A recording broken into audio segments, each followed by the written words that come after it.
It's 7:03, and I'm gonna start the meeting.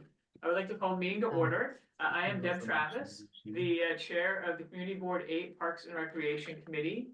I have a few housekeeping items for the discussion. Oh, the camera's here. We will be following the agenda that was previously distributed. If we open a topic to general discussion, we ask that if you'd like to speak, that you raise your hand and I will call on you. Our goal is to have a good, robust discussion of our agenda items. However, if we have a lot of people who'd like to speak on one specific topic, you may only get to speak once, so you'll want to make sure to make it count. If you're not speaking, we ask that you keep yourself muted to prevent background noise from interrupting others. So if you're on Zoom, to raise your hand, you will select reactions at the bottom of the screen. And if you're on a phone, it's *6 to mute and unmute, and it's *9 to raise your hand. So I was just doing attendance. Committee members, Bob Bender. Here. Carol Blake. Here. Joanna Edmondson, absent. Rashida Hilliard, absent. Ramdas Singh. Present. And Deb Travis, I am here. And then I saw Laura Spalter is here and Julie Reyes. Anyone else from the board, community board? Welcome, Julie. Good to have you. Our current community board chair. Thank you, Deb. Good to be here. And of course, Laura Spalter, our former community board chair. Hi, Emeritus. nice to be here. Hi, Deb. Are there any elected officials or representatives from elected officials? And then as far as representatives from city agencies, I see Christina Taylor from Van Cortlandt Park Alliance, Catherine Barome, Joe Magnieri, Valerie Davis O'Neill, and Stephanie Ehrlich. Anyone else? All right. Next, I would like to approve the minutes of the January 22nd, 2025 committee meeting, which were distributed to committee members ahead of the meeting. Does anyone on the committee have any changes? Nope. Okay. There are no objections. I move to approve the minutes by unanimous consent. All right, chair's report. So Fort Independence Playground will be having a community input session. New York City Parks will be leading it, and it will be regarding the reconstruction of the Fort Independence Playground. The input session will be on Tuesday, March 25th at 6 p.m. It's going to be via Zoom. Everyone is encouraged to attend, and you can RSVP at nyc.gov/parks/input, or you can just reach out to the board office and we can give you more information about it. The minutes of September 25th. So at the October 30th Parks Committee meeting, the minutes stated, or the October 30th Parks Committee minutes stated that the September 25th minutes were approved with changes. And this came up as a question last time. So I went back and looked, and they actually were not. There were no changes. So I amended the October 30th minutes to state that the meeting minutes were approved unanimously. So there were no changes to it. Sedgwick Avenue street trees. So I've confirmed with the permits and plan review team of the forestry unit that 3870 Sedgwick Avenue has enrolled in the Parks Department plan review process, and that the new construction will be in this is the new construction that's in the footprint of the former library in the house on Sedgwick Avenue. So we've confirmed that their current plans do not require the removal of any street trees. There are currently 3 street trees there. 4 are required according to the frontage, and they've agreed with Parks that 4 are required. However, they've also Parks has agreed that the 4th tree, which would need to be planted, there is no room for considering the existing spacing and the underground utility connections. So that tree will be planted elsewhere in Community District 8. So there won't be any change, and long story short, there won't be any changes to the existing trees. And there will be one more tree someplace else that's been paid for by this developer. The Van Cortlandt Park, and finally the Van Cortlandt Park Shindig is on Thursday, May 15th from 6 to 9 p.m. at the Lake House. You can get more details about it from the Van Cortlandt Park Alliance website, and maybe Stephanie and Christina will share more later. And that brings us to our first agenda item, which is a review of the Van Cortlandt Park Master Plan. So the Van Cortlandt Park Master Plan came out 10 years ago, last year. I was not on the board at this time, but we do certainly have board members who were and were very involved with it. It was a vision of the work that needed to be done for the next 20 years. And so basically we kicked off just past the 10-year mark. And so there's an opportunity that we wanted to kind of come back to see what has been done, what still remains to be done, and where have we changed our minds a bit maybe, or decided to really rethink a solution that was in the master plan. So with that, I'm gonna turn it over to Stephanie Ehrlich and Caparone to bring us up to speed on where things stand with the Van Cortlandt Park Master Plan. Hi, everybody. Lovely to see you. Hey, would you be able to make me a co-host so I can share? Oh boy, okay. You've got the power, Stephanie. Oh my goodness. All right. Hold on. I just wanna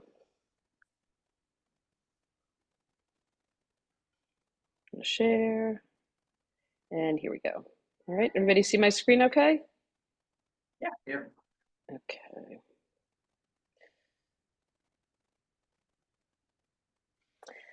So here we go. Van Cortlandt Park Master Plan 2014 to 2034. This is the 10-year update, and I want to thank CB8 for inviting us to do this. And this is a really, it was actually a very deep exercise for us. And right, Kat? We had to do a lot of hunting to find things, and it's actually great because now we have them. So so we appreciate that.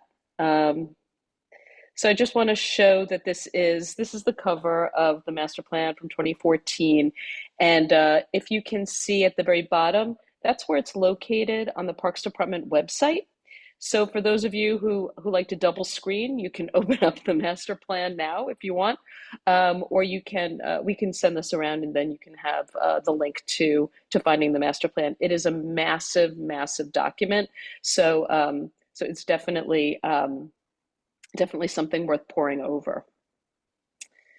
And as Deb was starting to say, the purpose of the master plan is that it's a plan to guide a coordinated long-term effort that'll make Van Cortlandt Park a vital part of its community, as well as the city's healthiest and most scenic forest and brook environment. And it was developed by a lot of different people. So New York City Parks worked together with community groups, community boards, nonprofit partners, including Van Cortlandt Park Alliance's predecessor organizations, the Friends of Van Cortlandt Park and Van Cortlandt Park Conservancy, as well as user groups, who really took a look at the shared understanding of the park's problems, the community's needs, and possible solutions. So there were some major projects that were included, and they're all listed here in this green space. I'm going to click quickly to the next slide and show you them sort of in more detail. But I think that this was really like the meat of the plan. So the major projects, how are we doing? So the restoration of the forest and brook with restored nature trails, enhanced habitat, and wetlands. And this is something that we are actively doing. There's ongoing restoration work. It's a collaborative effort of NYC Parks and Van Cortlandt Park Alliance. A path that loops the park through beautiful landscapes, and 2 paths that cross the park. Not yet. 3 new pedestrian bridges. We do have the Woodland Crossing in progress, and we'll talk a little bit more about that further into the conversation. And then a bunch of different recreation assets like a playground, 2 activity areas for children, covered activity areas, a skate park, basketball courts, athletic field. So we do have a brand new playground, a brand new skate park, a new basketball court, and they all opened in 2020. Greenway Connections was separated bicycle and pedestrian paths. Yes, the Putnam Greenway opened in 2020, which is huge. I know that was decades in the making. And the CSX property has been acquired, which will extend the bicycle and pedestrian paths, also decades in the making. So really, really big, heavy lift and very exciting. Restoration of the rural landscape around the Van Cortlandt House Mansion and Lake, not quite yet. Extension of Tibbetts Brook to the Harlem River, yes, in progress. And 3 restrooms and 2 food concessions, 2 restrooms in progress. So we're doing pretty well.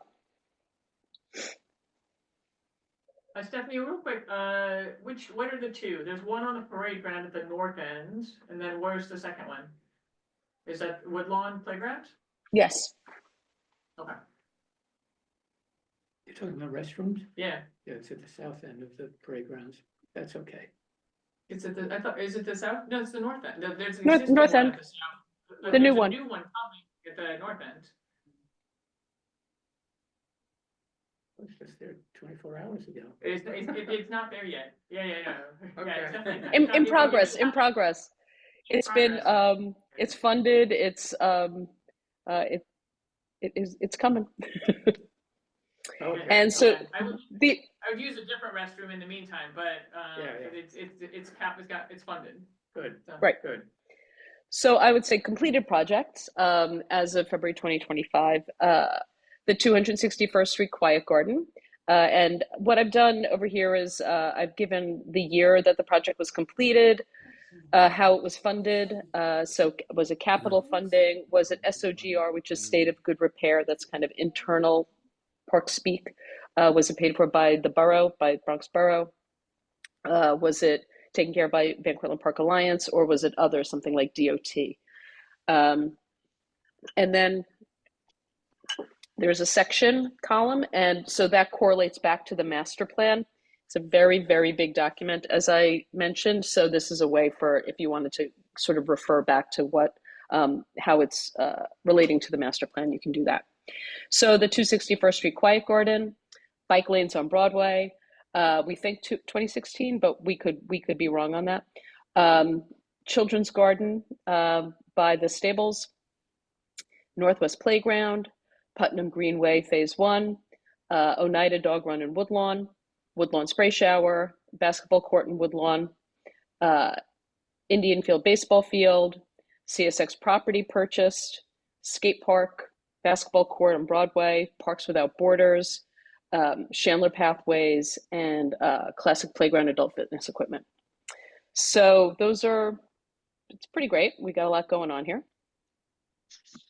And these are just some photos of, we did, during COVID times, there were a whole bunch of ribbon cuttings that happened in one day on October 7th, 2020.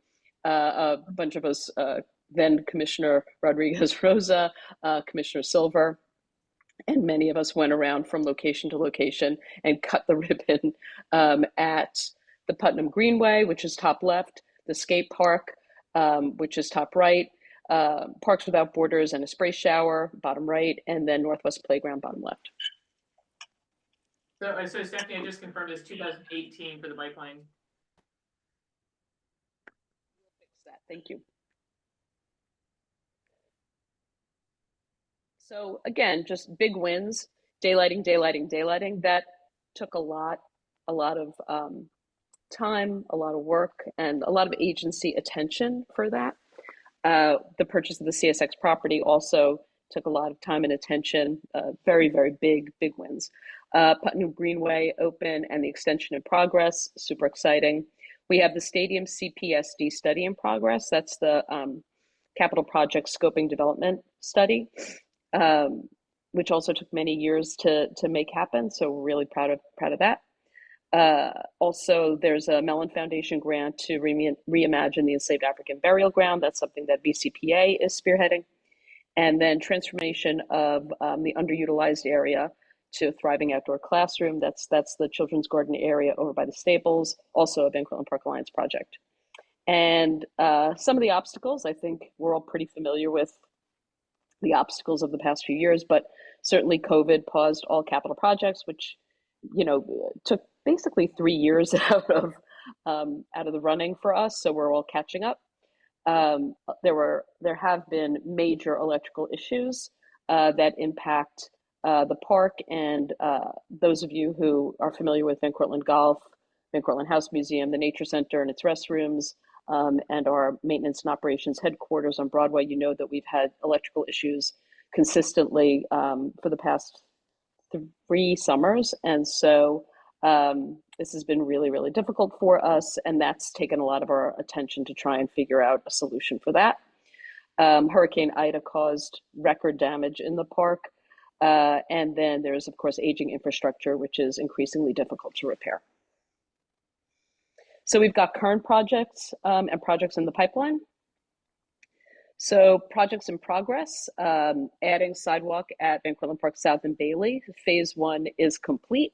I think some of you have probably seen that there has been sidewalk installed and guardrails installed, which is a really good thing. It's along along the road going on to the entrance ramp to 87.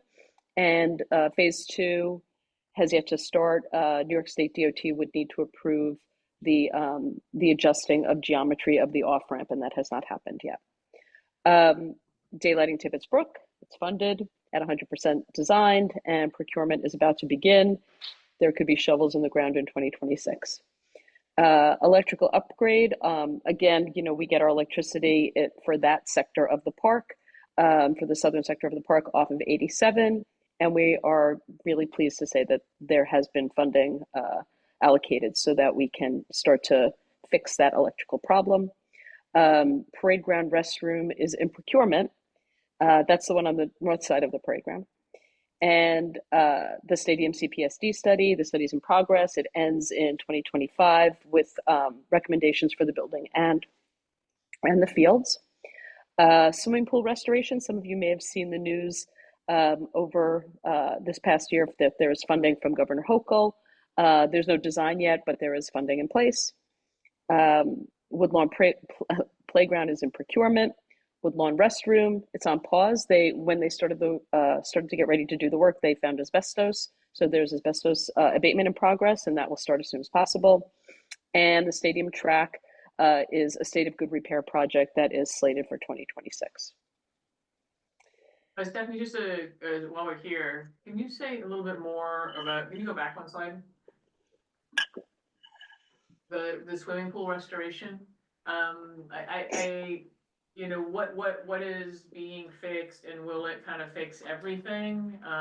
There's no design yet, so there's no, I can't really answer that. Is there scope then? There's nothing yet. There's funding in place, but I don't think that there's scope yet. Okay. And then if we wanted to have swimming lessons, this is where, you knew where I was going. Like, is that a expense item, or like how, like, because that was part of the issue, right? The Van Cortlandt pool needed some repairs. So are you talking about this past summer? No, like in the future, like if we're building towards having the opportunity where parks would offer outdoor swimming lessons the way they do at St. Mary's Pool and, other pools, and there's only ways, St. Mary's Pool is the only other outdoor pool in the Bronx right now where you can get lessons. And I know that the swimming lessons last year, they only like 10% of the people who applied for the raffle, the lottery for the swimming lessons, even got swimming lessons. The rules are pretty arduous. They're tough. So if you have multiple kids. So I was just wondering if Van Cortlandt Pool would be able to host lessons like in the mornings or whatever during some part of the summer. Is that part of the discussion or no? So I could talk to that, Stephanie, if you'd like. Thanks, Kat. So it's something that I have to get back to you on, Deb. I used to work for aquatics before I came to the Bronx. So usually Van Cortlandt Pool is one of our like most popular places for people to go. So the wait list is extremely like there's always a wait list at this pool. And because of instructors and the ratio that they need to have from instructor to kids, they're only allowed to have a certain amount of kids in classes. I'm not sure what the schedule will look like for this upcoming summer, but it's something that I could bring to the director of aquatics and get back to you and see what their plans are. Because that's the public programs division. It doesn't really come from the borough office. Yeah, no, any additional information you can give us to try to help, advocate for more swimming lessons. It's, it's one of the few things that would actually potentially save people's lives. I mean, No, in of life, course, there's yes. gonna be times, yeah, where you need to swim. Yeah. So, I agree. I agree. I'll find out and I'll get back to you on that. okay, that would be wonderful. I appreciate that. No. But just for clarity, the swimming pool restoration is capital, and what you're talking about is expense. So Yeah. it Yeah. is separate. Okay. Yeah, no, I know. So I was just like, I assume the pool will be closed for some period of time, and then I don't know, whether it was restricting the ability to even offer lessons, I guess was my question. Like the Oh, I condition, see. No, it's it as was, Kat is said, it it's about people. It's about people power. right? Okay, It's so about the the number swimming, of Yeah. instructors. Mm-hmm. right? So that's why there wasn't that's why there weren't already swimming lessons at the pool, was because of people, not because of limited hours or because of condition of the pool. Correct. Got you. Okay. Okay. Okay. That makes sense.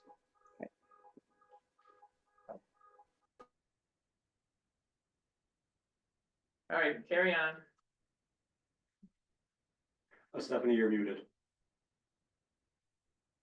Sorry, I was muted because I have a car alarm going off behind me. Can you hear that? Yes. Yeah. that's- Yes. Oh, Okay. yeah. I'll move. Fine. Um, so green infrastructure projects in the pipeline. Um, green infrastructure projects are not necessarily in the master plan, but they definitely support uh, the park being beautiful and vibrant and environmentally sound. And so these are just some projects that are in the pipeline for Van Cortlandt Park that are done in partnership with DEP in some cases, and they're in most cases not even going to be visible afterwards. So you see that the GI practice, the third column says subsurface or rain garden. Those so that means that there's not going to be any effect on Allen Chandler Recreation Area, for instance, or Classic Playground, for instance. This is just a way to improve drainage. So these are the projects that are going to have drainage improvement over the next couple of years. They're slated for 2026. Allen Chandler Recreation Area, Classic Playground, East 233rd Street tennis courts, the turnaround at Van Cortlandt Golf, the Nature Center tennis courts, and Riverdale Stables lawn. So again, not the tennis courts themselves, but the area around them will there'll be improved drainage. So at the risk of just saying the opposite of what you just said, for the Classic Playground basketball courts, the subsurface, I noticed that they're in poor condition now. Does that mean that they're gonna improve the subsurface so that it manages water better, and then they'll put a new surface for those basketball courts? Correct. Okay. Yes. Okay, and then is that the same answer for the tennis courts? It's a subsurface, and so they'll also be resurfacing the tennis courts at Indian Field? At Indian Field, yes. Okay, and then the turnaround of Van Cortlandt Golf is just that centerpiece, that's the rain garden that's in the middle, not anything. Well, will there be also the roadways and paths around that are in horrible condition because of the water? That they're all buckled the same way the substrates of the playgrounds are. Is there gonna be any change to the bike path or the cart path that goes to No, after they finish or is it just part of a different project? Or is it's a it different just project. Yeah, it's not connected. Not part of that scope. Gotcha. Who can ask? Okay. Pedestrian bridge alternative projects. So the pedestrian bridge was way over budget, and so in an attempt to make sure that we are making it possible for folks to get from one side of the park to the other, there will be an improved woodland crossing at East 233rd Street. There will also be some perimeter work done on Van Cortlandt Park East. There will be the sewer connection at Chandler. Woohoo! And the birding bridge that project will finally move forward. This is all awaiting approval. The New York City Law Department has to approve there was paperwork that was done that is associated with the Croton mitigation funds. And New York City Law Department has to make sure that the way that it was written is in keeping with these new projects. So we're just awaiting their approval. Very good stuff. Bob's got a question. So Yes. Stephanie, can you give us a sense of the time frame we're talking about? Because, for example, the pedestrian bridge, I mean, this is years since that money was first allocated. And that money, as I understand it, was not Croton mitigation money. That money, I believe, came from the elected officials. Well, it started as Croton mitigation money. Did it? Yeah. Okay, all right. But I mean, you say it's with the law department. Does that mean months? I mean, what does that mean? I think I don't have an answer for you, Bob, but I do know that Parks is working very, very hard to move it forward. So I'm hopeful that it will be sooner rather than later, but I would have to get back to you on what the timeline is. Yeah. I can say, Bob, that in the 3-year capital commitment plan, it's allocated for fiscal year 26. So it's not like fiscal year 30 where it's way off in the distance. It's kind of in the Right. where we know where the money is. We just need to figure out how to get it. Right, kind but of stage. but as I understand Stephanie, we don't know that fiscal year 26 is realistic. I mean, fiscal year 26 begins in 3 Yeah. months Yeah. or 4 months. Well, it means that what it says to me is they're willing to release the money as soon as the bureaucracy has kicked in, and that's only going to start Right. your design process. So that's still Right. 16 months, and then procurement 16 months. Oh, yeah, so- yeah, no, then you have to go through the whole process, right? So, Okay, but yeah, okay, thank you. coming soon to a park near you. Well, coming. At some point. Van Cortlandt House Museum, some of you may have noticed that there is work happening at the Van Cortlandt House Museum fence. That's in progress, moving along at a rapid clip, and the contract ends in 2025, so that work should be done definitely before the end of the year, if not sooner. And then the house itself has a lot of issues. There's a roof problem. There's also issues with moisture coming in, and it is not ADA compliant. So that is the scope of the project, and I believe that is still in design. And so The house museum work is still in design? Is that what you're Yes. saying, Stephanie? yes, Okay, because the fence work has begun, as you know. Right. yes, they're two separate projects. Right. Okay, thank you. So, so community concerns. This is something that was also in the master plan, and the concerns that the community has had are increasing connections across the highways and to neighborhoods surrounding the park, including Yonkers, providing beautiful entrances with rule and orientation signs, improving the park perimeter and furniture vocabulary, providing a clear and continuous path system that's well signed, create more connections to bike routes. I think you might be on a different slide than you think you're on, maybe? What we're seeing is postcard from 2032, what Oh, community the members and previous slide, Stephanie. Okay, hold on a second. That's weird. Right now, we're looking at the postcard from 2032, what community members imagined, slide, which is I think, the last one. All right, hold on one sec. I'm gonna just stop sharing.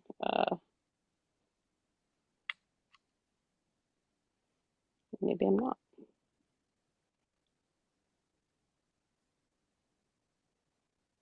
So that stamp, is that supposed to be the Putnam Trail? Yeah. Mhm. Where do we get that Where do you stamp? get Where do we get that trail? Okay, hold on a second. It's more like what the Croton could look like. Maybe your screen is frozen or something. I think that is what's happening. Remove the rest co-host and make a co-host again. Okay, Oh, that's a good so, idea. all right, give me one sec.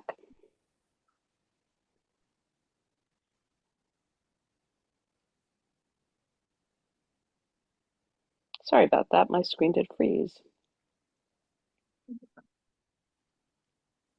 All right, let's try that again.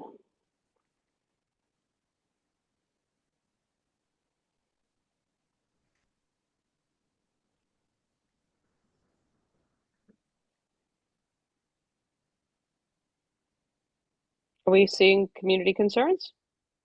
Yep, there we go. Yep. Yay, thank you. Thanks for your patience. Okay. So, increase connections across highways into neighborhoods surrounding the park, including Yonkers, provide beautiful entrances with rule and orientation signs, improve the park perimeter and furniture vocabulary, provide a clear and continuous path system that's well signed, create more connections to bike routes, increase safety and maintenance scope and efforts, minimize the impact of other city agency facilities on the park, expand concession options, preserve and promote historic sites and trails, improve trail conditions, incorporate Van Cortlandt Park Alliance's trail plan into the master plan, improve forest health, incorporate natural areas management plan prepared by BCP Forest Restoration Team into the master plan, improve sports facilities, improve the stadium, and create an outdoor amphitheater, performance space, develop more family activity areas and facilities for interior recreation, gardening, stables, golf course, ice rink, offer classes for children.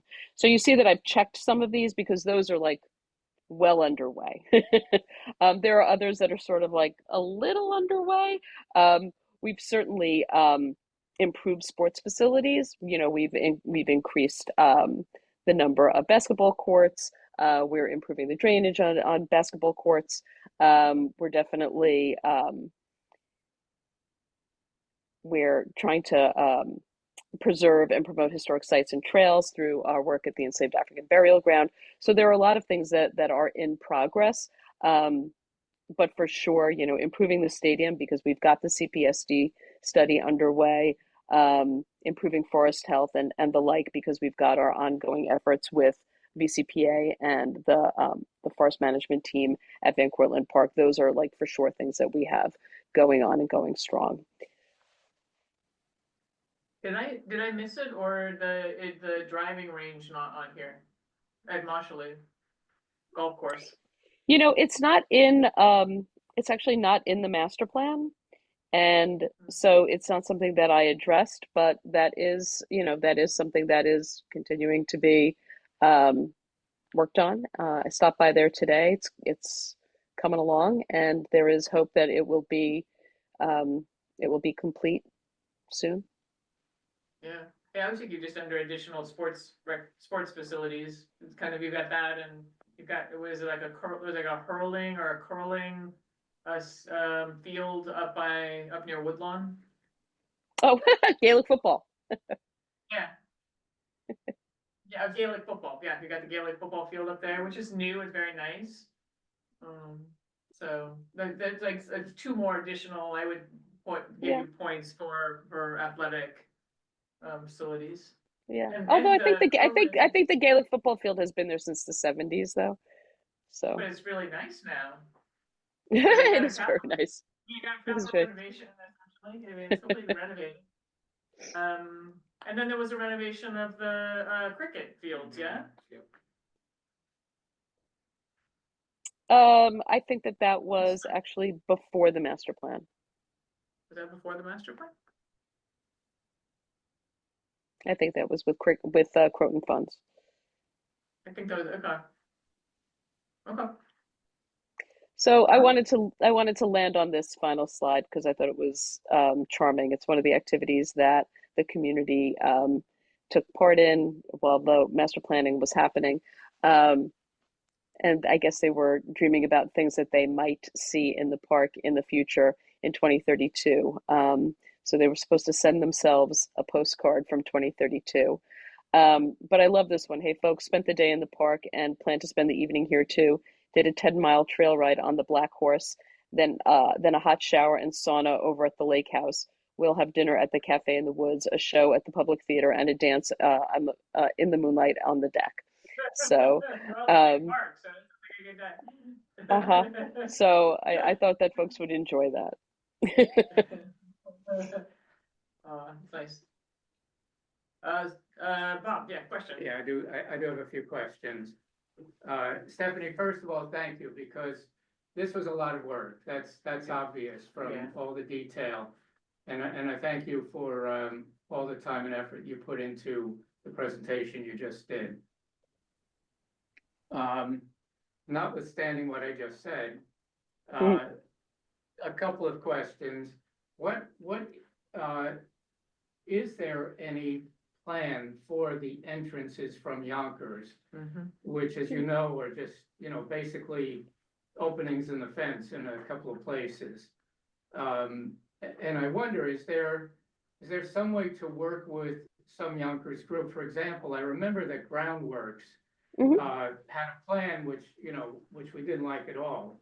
And, it didn't go anywhere. But they're a Yonkers-based group and they have an interest in the park. And I just wonder, is there something we could do up there? Because, it looks like you're sneaking into the park when you come in from Yonkers. What are your thoughts about that?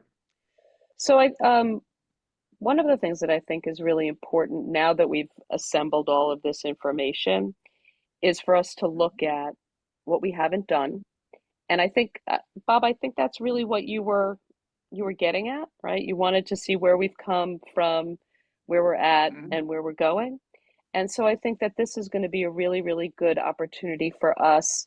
And when I say us, I mean Commissioner Aponte, Kat, VCPA folks, and for all of us to sort of get the ball rolling and then come back to the community with priorities. And I think that that is one of my priorities personally, but I think that we have to talk together to figure out how we can prioritize, what the projects are. I mean, there are a handful of things that I think stand out for me, and that is one of them. I think that the way that we might go forward would be with Yonkers groups. It may be with Westchester, it may be with New York State, but again, I think in terms of priorities, we would have to, go back and have a bigger discussion about how we're gonna, what order we're gonna put these in. Yeah, no, I mean, that's why I brought up Yonkers. I think this is mutually beneficial. And I think it should be something that Yonkers or Westchester County has some participation in, specifically in terms of funding. There's another question I do want to ask you. This was in the master plan. It has to do with the section called circulation, pedestrian circulation. Mhm. There's one particular area that I think is the ugliest in the entire park. And it's the section of the John Muir Trail where you're sandwiched in between the golf course fence on one side and the Marshallou extension fence on the other side. It's quite narrow. It's probably no more than, I don't know, 6 feet wide. And you have to go through that and then go down around to get into that tunnel under the Marshallou extension that gets you over to the other side of the park, which is itself a whole other problem about the tunnel. But that area, because it's so narrow, it doesn't seem to be maintained at all. I was there in early fall, and I can tell you the weeds were shoulder high. It was in terrible condition. But it's on the John Muir Trail, and as I say, you can't get to that tunnel under Marshallou and over to the other side without walking through that area. Do you know what I'm And talking about? I do. And are you asking if that's a priority? Well, it was in the master plan. It was identified. In fact, there's a picture in the master plan of somebody walking through there with the weeds way up. Yes. Yeah, and that's an area that, as I say, I mean, that's one of the bigger trails in the park, the John Muir Trail.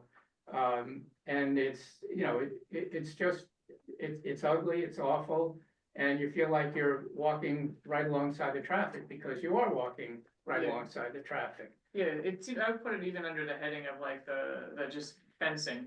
Like Yeah. the separation between the roadway and those trails is inadequate, and and that you often in Van Cortlandt Park, I feel as though I'm trapped between two fences someplace, and it says something to me that as you're describing it, there were like at least 3 other places I was trying to figure out which one you were talking about, where you're stuck between fences or you can't get, you can't quite get where you need to go because there's a fence there. Yeah. So it is a master plan. It was identified as a problem area, and that's why I'm bringing it up, Stephanie. Yeah. Hmm.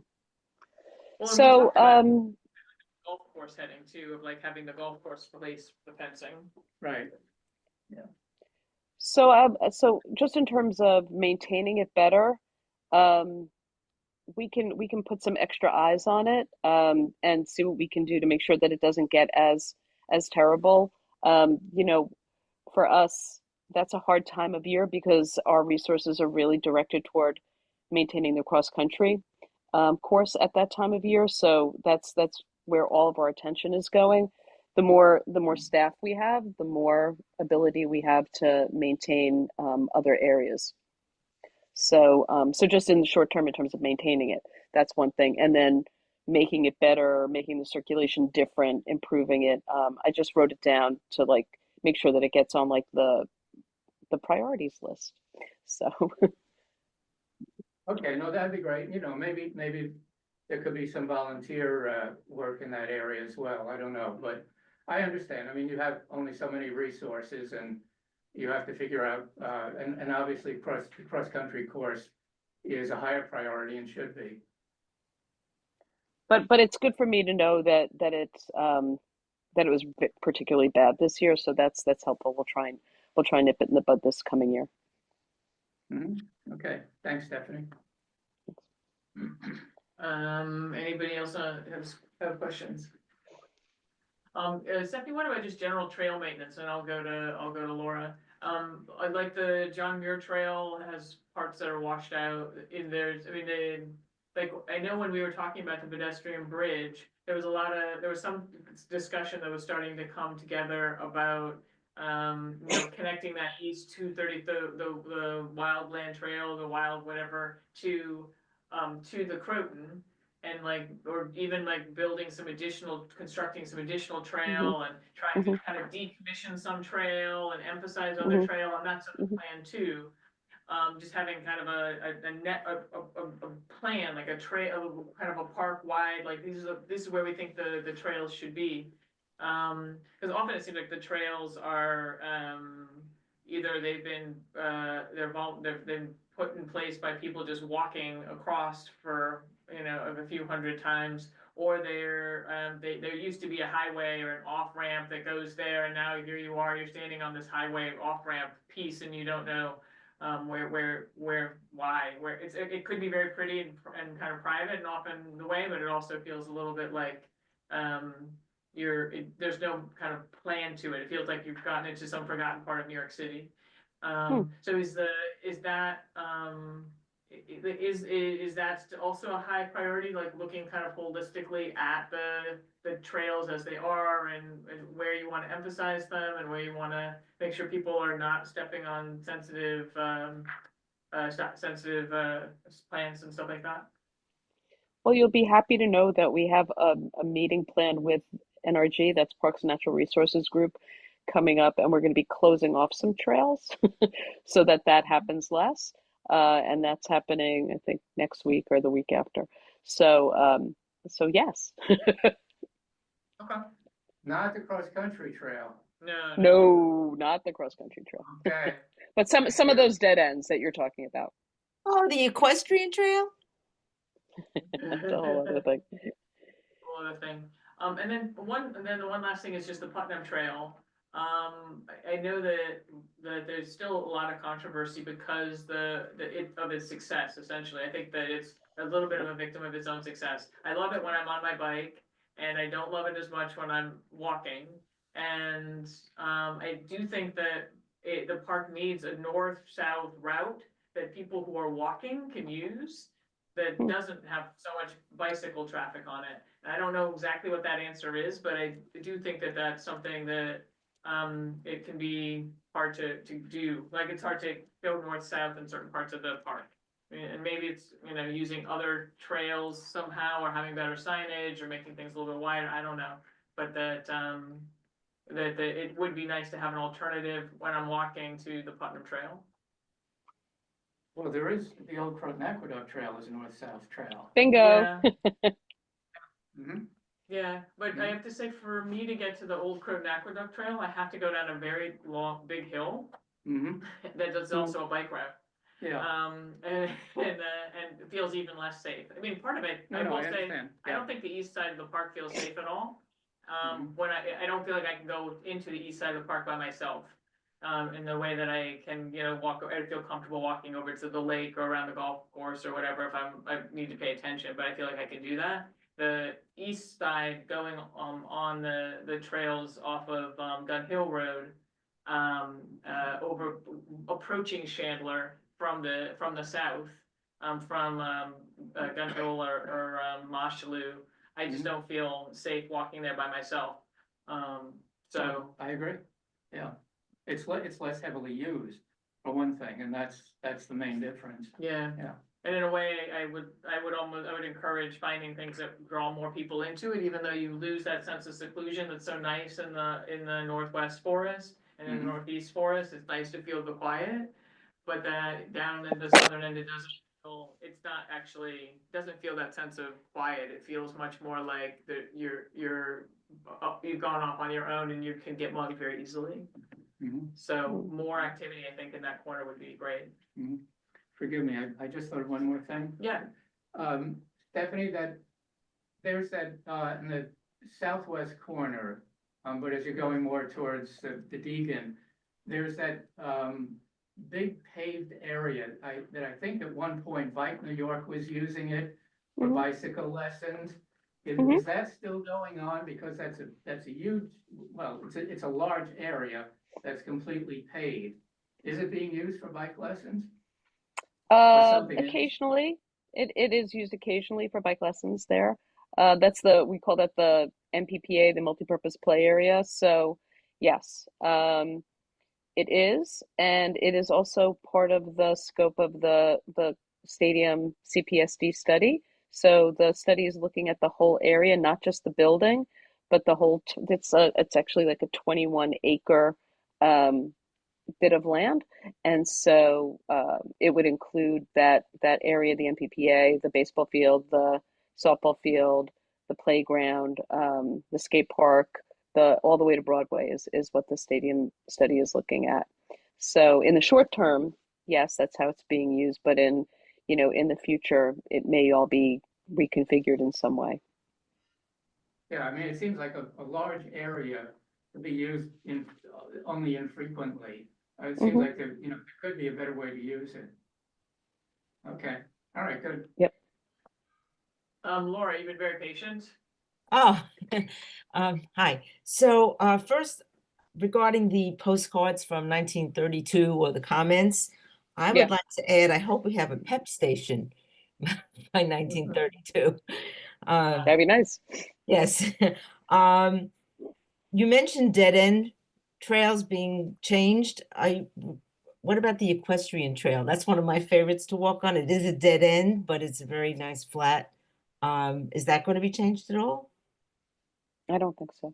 Okay, all right. And then to Bob's point about the Yonkers entrances to the groundworks project. My concern there, and which is shared by many, is that it would be opening up the North Woods to what now would be e-bikes. I mean, in 2014, it was just regular bikes, but it would have a big impact on the North Woods. And there's been a huge growth. I don't know where the pilot program is going to go that the Parks Department now is undergoing with allowing e-bikes. But I think that if you can't move forward with something like that unless you solve that problem and you remove that issue. I remember hearing that Yonkers needed to go through the park because they wanted to get to 242nd Street, but as is noted in the plan, and we have a bike lane now, a protected bike lane from 2018. It wasn't there in 2014 when the master plan was being developed. But I just want to throw that out there, that is a huge concern about make something more beautiful, make something more welcoming, but you have to keep it so that it's pedestrian only, because that's what that section is, and that's my concern. Thanks. Oh, yeah. Thanks, Laura. I mean, as it stands right now, you can get an e-bike in through Yonkers, through that opening in the fences. There's nothing to stop you from doing that. Yeah. So, that, you know, whatever change is made there is not going to change, the ability to bring a bicycle in. You can bring a bike in, a traditional bike, you can bring an e-bike in. It doesn't frequently happen, and I'm glad. You know, and, we have the same problem with the, Putnam Greenway. You know, there's nothing there to stop somebody from bringing an e-bike in other than the signs that say you're not supposed to do that. I just have a feeling that if we make, I mean, the park at that point, at the north end, is literally the backyard of the apartment buildings on Carroll Avenue. And I would like the people along Carroll Avenue to have more of a sense of ownership and responsibility for that part of the park. And exactly what that means in terms of configurations, I don't know. Certainly, you know, we want to try to keep bicycles out of there because everything up there is a dirt trail and not paved. But all I'm saying is we wouldn't be making the area more susceptible to e-bikes than it already is. Well, it's kind of a quiet, tucked in access point that locally people know about and use. But what was planned by Groundworks was something along one of their greenways, heavily advertised, and a very, very different orientation. It would no longer be what we have now. Yes, right now anyone could come in. You could probably even fit a small stroller, and people do. But that's the unrenovated, quiet entrance that we have now. That will change when it becomes part of the Yonkers Greenway. That's my concern. Well, just to be clear, that did come before the Parks Committee several years ago, and it was unanimously shot down. That project is off the table.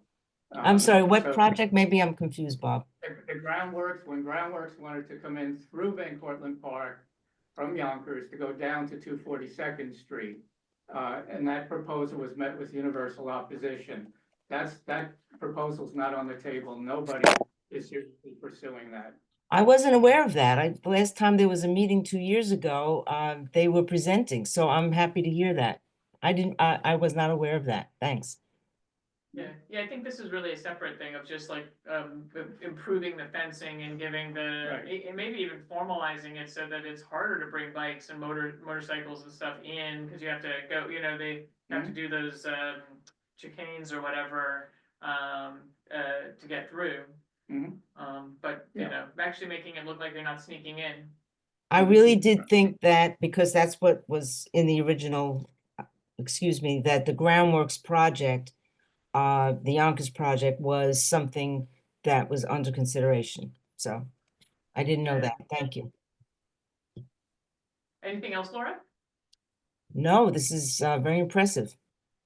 Yeah, absolutely. Jody? Yes, thank you, Stephanie. That was really interesting. I would like to know if you would like a copy of the 1990 Natural Areas Management Plan for Van Cortlandt Park. I did not see it listed. I didn't see it listed, but I am spelunking through my archives. It is the 30th anniversary of forming the Friends of Spite and Dival, and I'm like, oh my gosh, I've got like crazy stuff that other people gave me. Would that be useful to you? Do you have that? You can I don't personally, but I know Christina does. Okay. You can send it to me and we'll put it in the archives. That'd be great. All right. I didn't want to recycle it and then be like, I should have given it to them. So, and it's not digitized, so I did look. But Okay. and I just want to follow up with comments that Deb and Laura made. It is kind of scary being a pedestrian, especially if you have balance issues, to be on those greenways when the bikes are going so fast, and especially on the heavier use time. The bike users are not all friendly and they yell and they curse at you. And I was even there with Natural Areas Conservancy doing trail work, and they had jackets on, and we had sharp tools. So I think that definitely the pedestrians need a safe space to be in where you don't have to worry about getting knocked down by a fast moving vehicle. Not just, the idea of the muggings and all of that, but it's really, as I age, it's getting more scary to be on these shared greenways. So if in future planning, those kinds of things can be considered to make it more fluid and it's almost like it's become bike highways instead of this bucolic greenway that you are enjoying the park. It's becoming a shortcut. So I just wanted to hope in future master planning, those kinds of things are factored in. Thank you, Jody. I Yeah. wrote it down. Thank you. Well, fortunately, we have plenty of other trails in the park for pedestrians, plenty. Yeah, the only thing I think Jody's calling out that I think is really important though, Bob, is that it is like there's the Putnam Trail, which I love, but a lot of the other trails in the park, you have to have pretty good balance and you have to feel comfortable being alone. Like that if you fall or whatever, like that you study on your feet. There's not a lot of middle ground between them where you got like nice and level and you're not gonna get hit in the head with a cricket ball. And so you've got which is it's hot and it's hot and it's a circle. Yeah, So well, for such unfortunately, a big park, it seems like there's got to be some place where there could be a little bit more level forested trail system somewhere. yeah, well, I mean, again, that comes down to conception of the park. Yeah. If you want it to be a natural area, well, then you are going to have ruts and hills and things like that. I want it to be a natural area in Connecticut, not a natural area in Maine. I'm stealing that, Deb. Okay.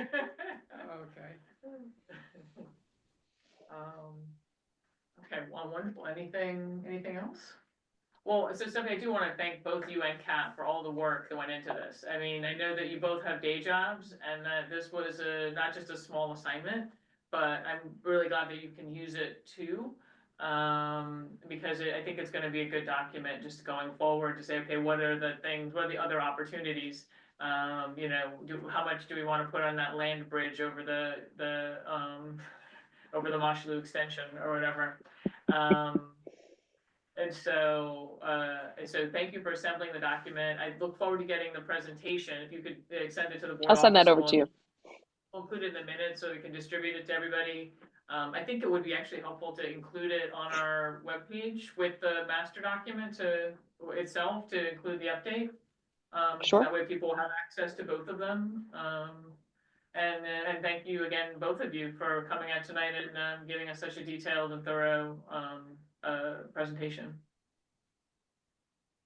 Pleasure. We appreciate you. Thank you. Thank you. All right, good night. I mean, feel free to stay if you want to talk about, the capital project, the priorities, budget priorities, but. Well, I'm not going to be able to stay. I'm not going to be able to stay for that because I have to be up early because I'm going on vacation tomorrow. But also did want to give a plug for the Shindig. So May 15th is our annual fundraiser, and this is a big one. We're celebrating Herb Barrett. So we're honoring him, and Herb is very, very special for all the work that he has done for Memorial Grove in the park. So just want to let people know that that's who we're honoring, and I hope that folks from the community board will come out for Herb. Very nice. Enjoy your vacation. Yeah, enjoy your Thank vacation. you. Bye. Good night. All right, so our next agenda item is the our fiscal 27 capital and expense budget priorities. So how do we have to be able to do the budget? Do you need the docs? Yeah. So I asked Artie to print out two things. One is, this is our continued support. So these all have funding, and I updated it since last time we met. And then this is just our long list of stuff. Right. Oh, and then our wish list. This is our wish list. And then sign one to get a chance. Okay, there you go. Yeah, thanks. And then I sent out, I think, the district needs statement, but I thought it would be good just to mention it briefly. So the district needs statement is prepared by the office every year, and they just prepared it for this year. It's part of the budget process. So, right now we essentially have two budget processes happening at the same time. We have the fiscal year 26 process, which is the back in September and October when we were arguing about budget priorities for the whole board. Those budget priorities essentially get boiled down into this district needs statement for fiscal year 26. And part of it is parks and open space is one of the, it has a nice prominent section of the district needs statement. So I'm not gonna read it all to you because it's a fairly dense document, but you know, when you have a spare moment at home, a quiet moment of reflection, find yourself in the bathroom with nothing to read, is a great opportunity to read it. I mean, the purpose of it really is to try to help provide additional context information for our elected officials as they're preparing budget discussions for the city.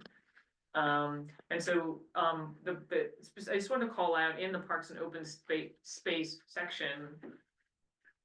It says, you know, it starts out with Bronx Community Board 8 has 68 parks and open green spaces.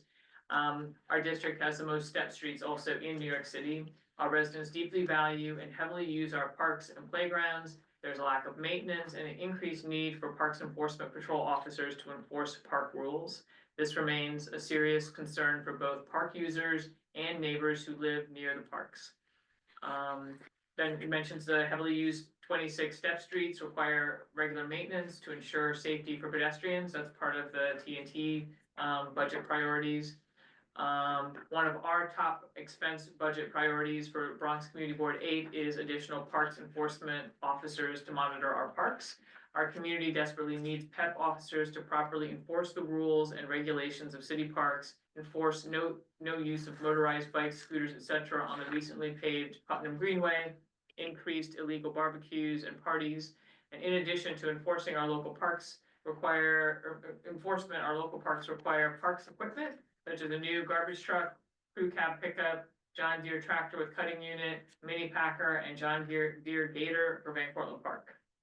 And then some additional equipment, other equipment is needed for maintaining the park and transporting staff and equipment.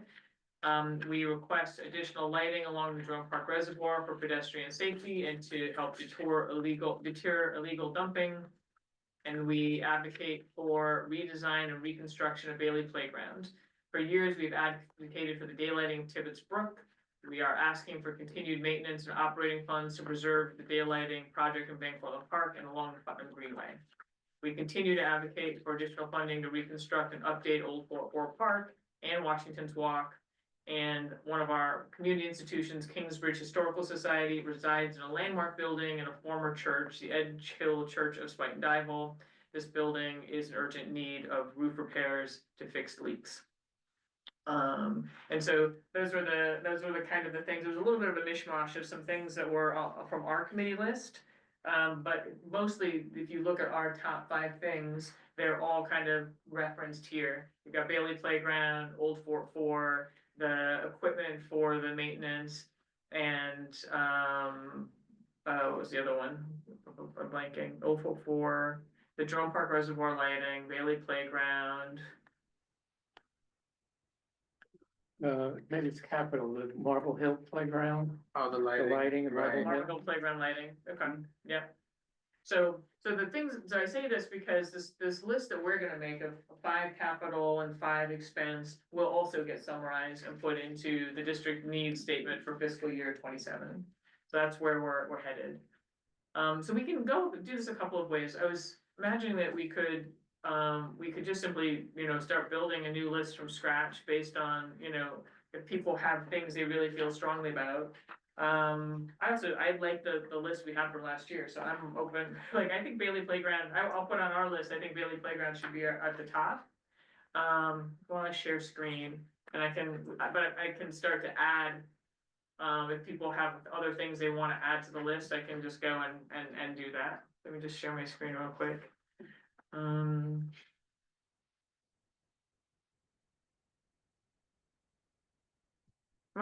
I not a co-host? Can you make me a co-host? Your goals. Okay. This meeting is being recorded, okay. Share. Funny, right? Go to documents. It should just be screens, cause I've got it open. Do you happen to have you have this on the computer, right? Bernie? Yep. So we just go that way. Suspenders and belts. Oh, wait, there I am. I'm screen sharing now. No, I am. Oh, you are, okay. Like, wait. All right, so I volunteered, the redesign, reconstruction of Bailey Playground is our number one, as the one I think definitely needs to go back on the list. I would advocate for it being number one, but we can talk about the list order once we get everything else on there. I consider it needed to be number one as well. I do too. I mean, it has been number one for several years.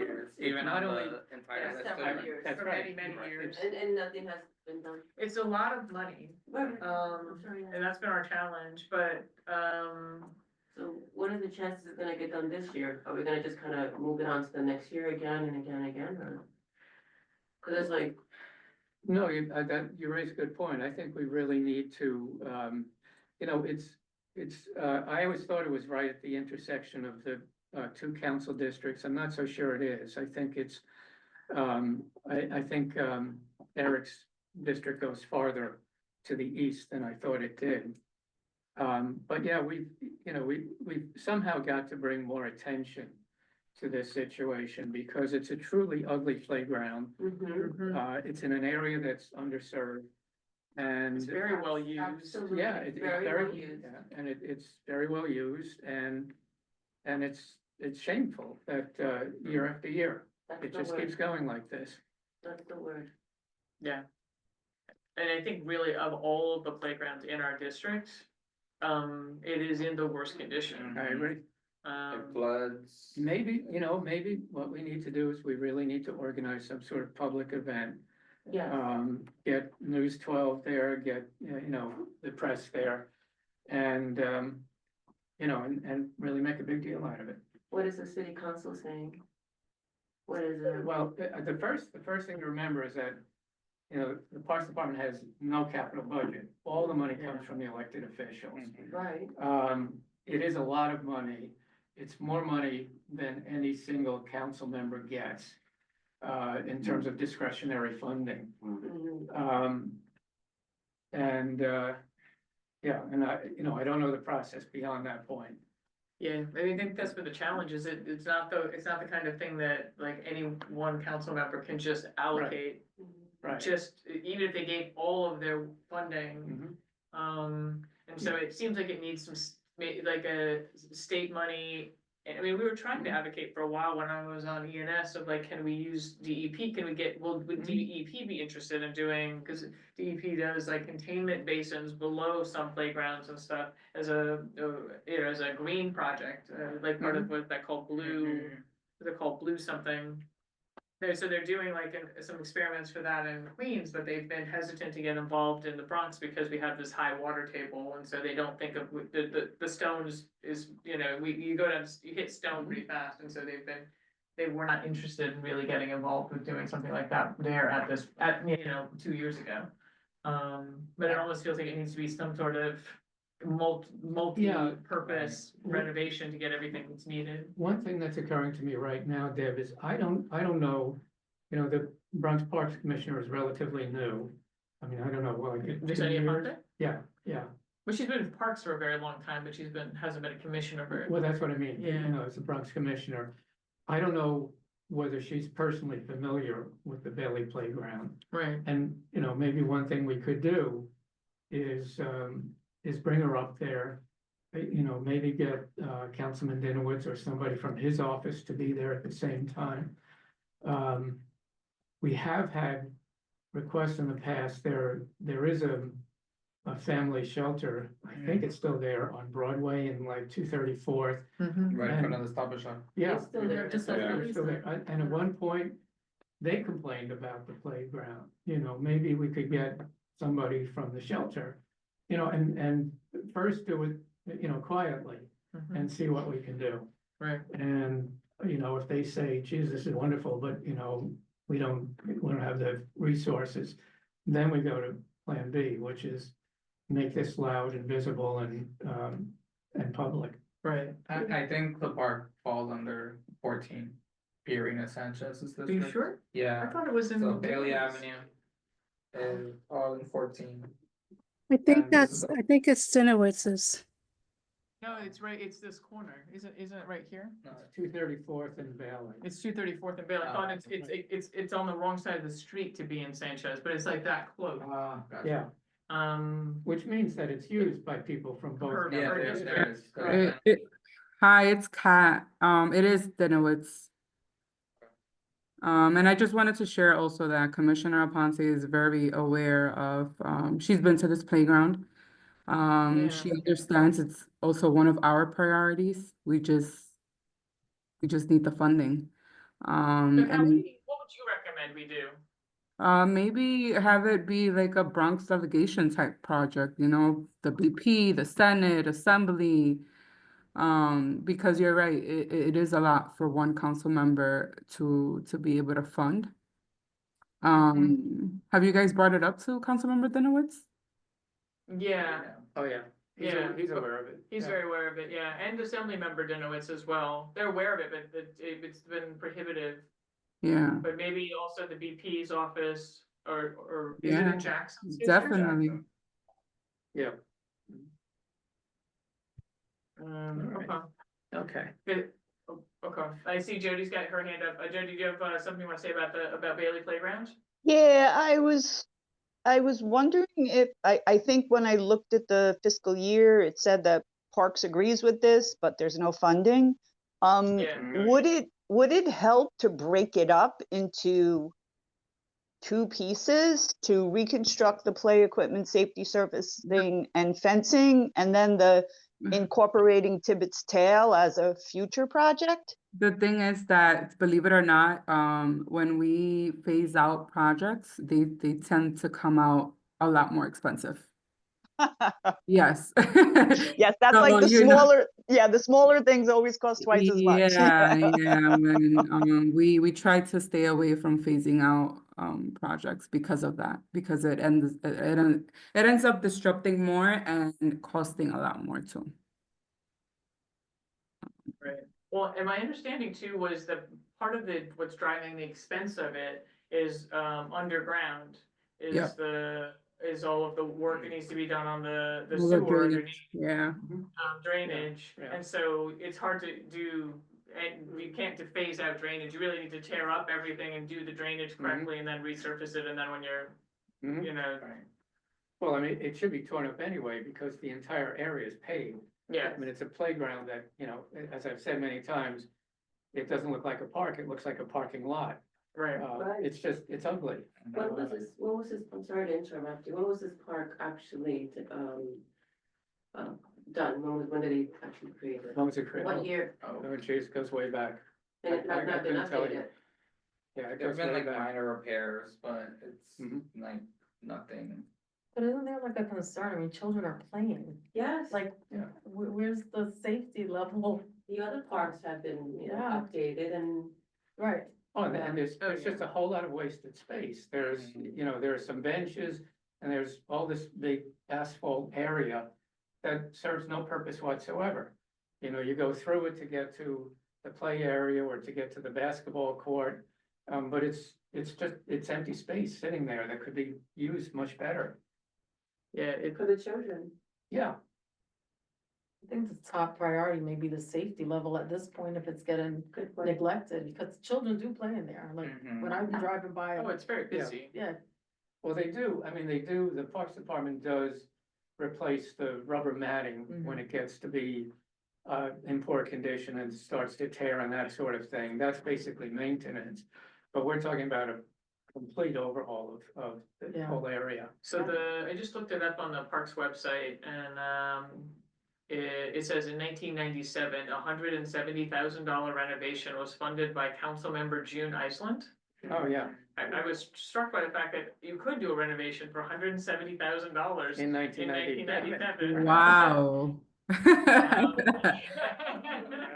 things for cheaper. So they replaced all of the playground's old play equipment and added a new safety surface. And then in Right. 1998 and 99, I did another $120,000 capital project funded by Mayor Giuliani that renovated and refurbished the playground's handball courts. Wow, So where have this is all times from- gone? 97 to 99 was the last time it was renovated. Okay. Those time. I wonder if like a sports team would support that, you know, they do things like that where they bring in Yeah. their own money and they'll support the renovation of, there's like different things like that, but how do we go about like, you know? Well, there is No. a ball field on the other side of Mhm. Two The Thirty-fourth baseball, Street, mhm. right, and there's a Kingsbridge Little League, but that's a Little League and it's funded by merchants and donations from parents and that sort of thing. Yeah. They don't have any money. And there's a group that did the Woodlawn basketball courts that, like do basketball court resurfacing and new backboards and stuff. But they just resurface and do backboards, like, this Yeah. is like drainage and. Yeah. Would this is be kinda- completely out of their scope to do. Yeah, Yeah. yeah, I mean, I think that's the biggest problem is it's because it's big, it's all compounded. Yeah, I'm looking at it right now. But I think these are good suggestions, so maybe it's about raising the profile of, and having a whole Bronx delegation come and take a look and. Yeah. And make it a project. Yeah. Okay. So No, Catherine, what would be the best way to do this? Would this be working through the Commissioner Aponte's office or? This would be advocating through your elected officials primarily. So asking our elected officials to organize something for the Bronx delegation. Yes. Okay. okay. Jody, did you have something else you want to say? Your hand's still up. Yeah, two things. So I'm on the capital project tracker and it says Bailey Playground fence installation in design Yeah. phase and Yeah, procurement. that's just And the, then, Mhm. and then the other thing is, I know one of the referees at the adult baseball league. And they've done things like they helped with doing the bell tower. They have a lot of veterans in that group. So if you wanted, I could try to reach out to them to see if they would be interested in like becoming a friends of. I mean, that's one of the things is it doesn't have a friends group. Yeah. Mhm. It doesn't have a friends group, but I have to say that I've been worried about like trying to advocate too much for smaller projects like that, simply because it needs a big project. And the worst thing is to get a group together that, like planting flowers or putting in trees. No, or no, things to like that. advocate, Well, to there do used the be a- advocacy, to help with the visibility and the advocacy and making it yeah. a bigger noise about it. Oh yeah, if you know people who are affiliated with the baseball diamond across the street and are interested, then sure. Let's loop them in. Right. There was a group at one point, but then they had like flower beds, like on Tibbet's Tail, that part. Oh, yeah, yeah. But Yeah, then that was once illegal. the fence was closed and locked and gated, they were like, they stopped going. Yes. Well, that was, I think, how they, when the fence is, the fence is on the along the Deegan. Mhm. So it raised everyone suddenly became very aware that there was no fence separating that Mhm. park from the Deegan, and so you Right. could just roll right into the major Deegan, Mhm. and so then the park got closed. Yeah. The So, only part with the grass and trees. yeah, although it's not really, grass is stretching it, it's really like a lot of weeds, Right, yeah. a lot of overgrowth, Vegetation. There's a vegetation. lot of vegetation. All right, so what do we want for our number two? So we have Bailey as our number one, and we can, or 1, 2, 3, 4, are there, like, Well, we had the stadium as number 2. I mean, given the capital? fact that the study, yeah, Now little capital. study, right? For capital? Yeah, I'm looking at the whole budget priorities, but I'm just looking at the parks items. And number 2 on the 2026 capital budget register is the Van Cortlandt Park Stadium. Are you sure you're looking at the right year? I'm looking at fiscal year 2026.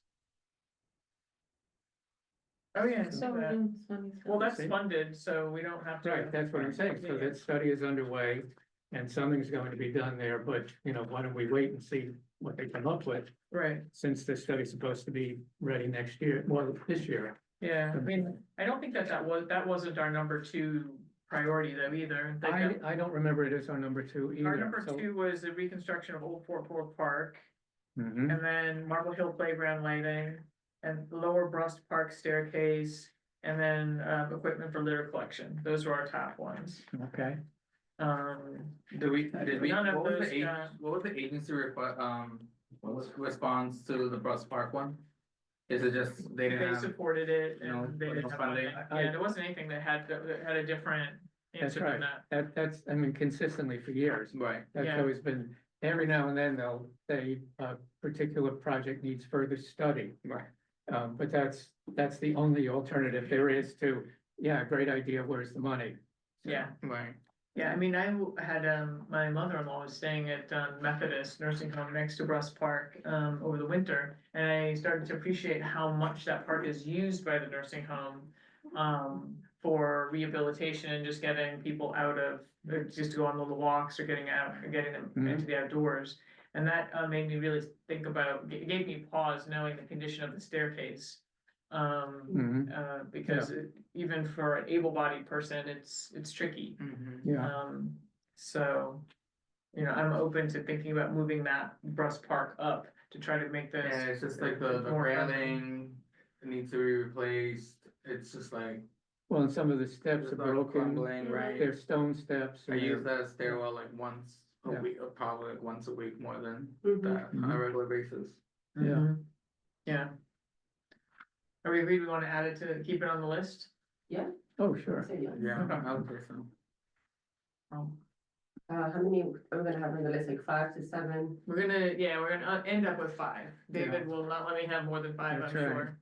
I'll hear from him. You don't wanna go to David with 6 and No. believe me, you don't wanna hear what happens then, right? But you can have more than 5 because any extras that don't make it on the top list, at least if it makes it at the bottom list, is something for Farah and I or whoever the district manager and the chairperson is when they speak to the elected officials to at least be able to broach it. So if you have 6 or 7, feel free to put it on.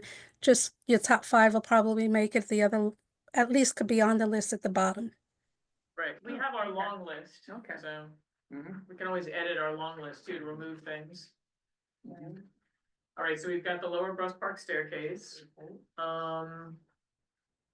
I mean, I feel like I would be interested in putting back the Marble Hill Playground lighting again, Yeah, I cause agree. it's like really Mhm. dimly lit or at times dark. Mhm. Yep.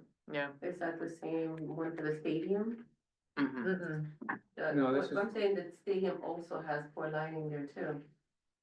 Right, but we're holding off on the stadium because the study is underway and it's going to involve changes to the stadium. Okay. Right, So we're going to wait to see what the study comes back with. yeah, Mhm.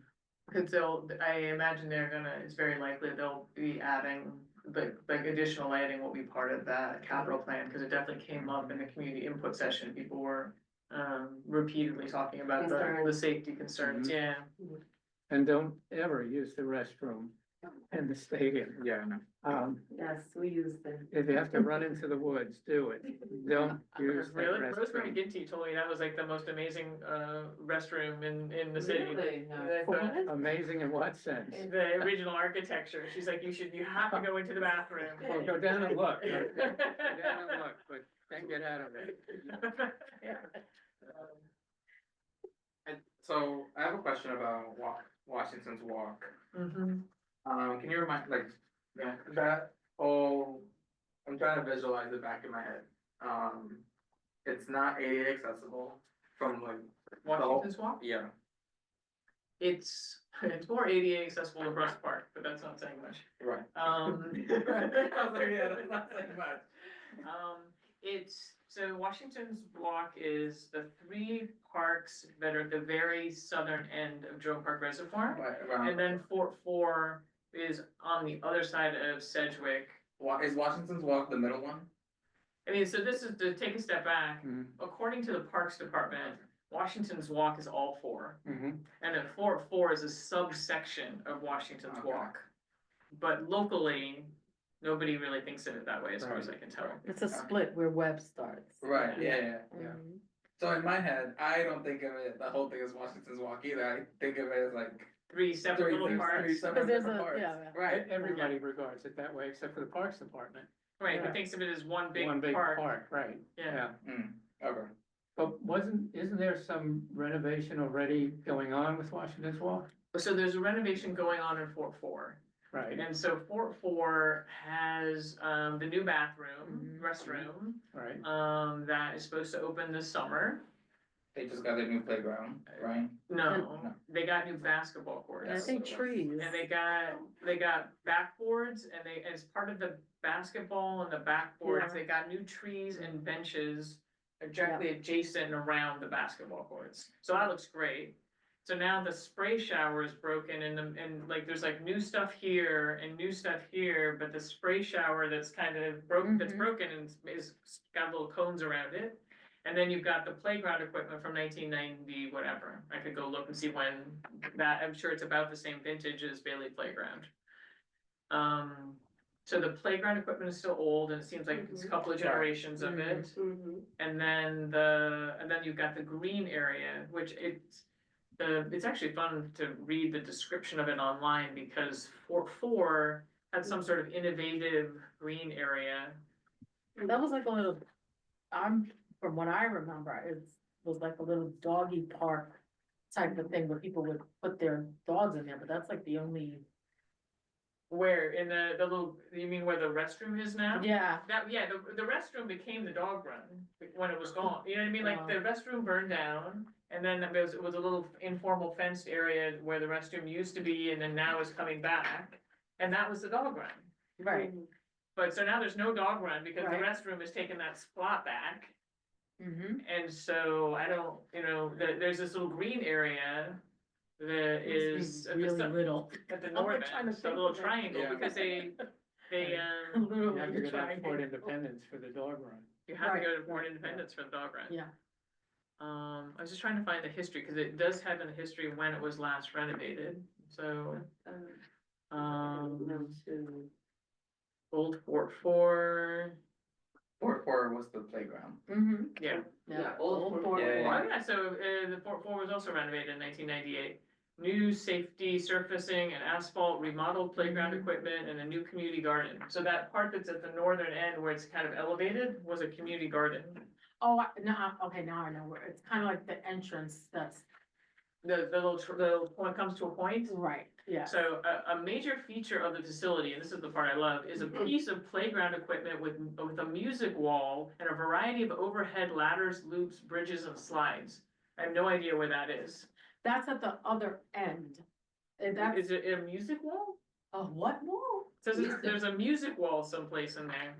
What's a music wall? I don't in a know. park? It was an innovation in 1998. Could be X Parks or. Maybe a boombox graffiti, I don't know. I mean, it sounds like a good idea. Very creative. They're very creative.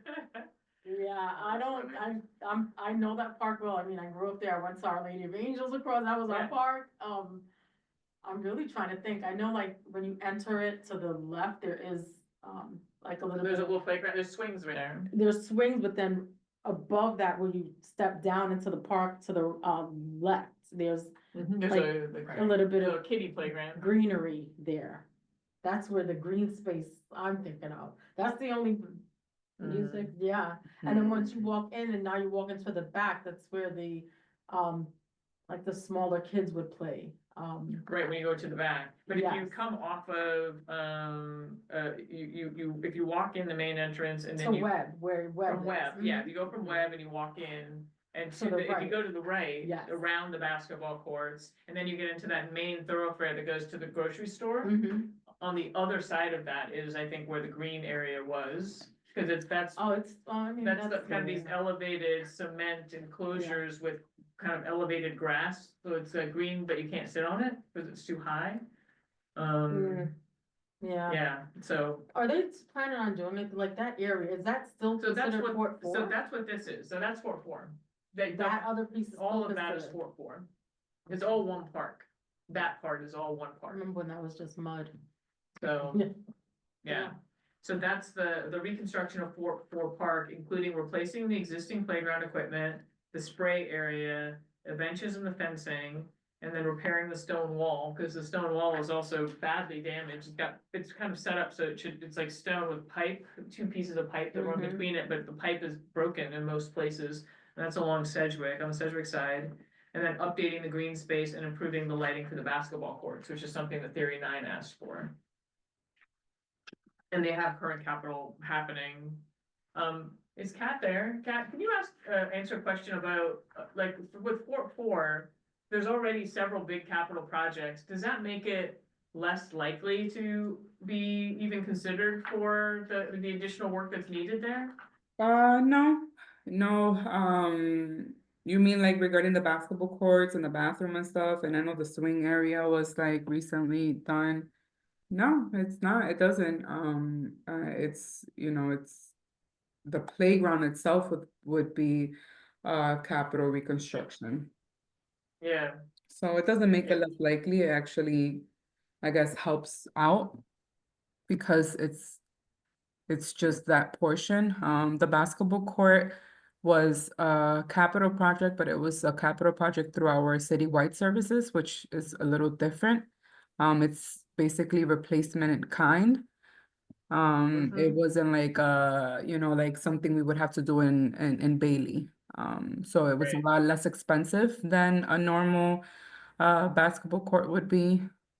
And for that basketball court, we temporarily opened it for the public, but in the springtime, the contractor has to come back and finish off the color seal coat and the installation of a water fountain that they're gonna finish in the spring. Oh, okay, Yeah, okay, that's good to know. yep. So I put Old Fort 4 back on the list.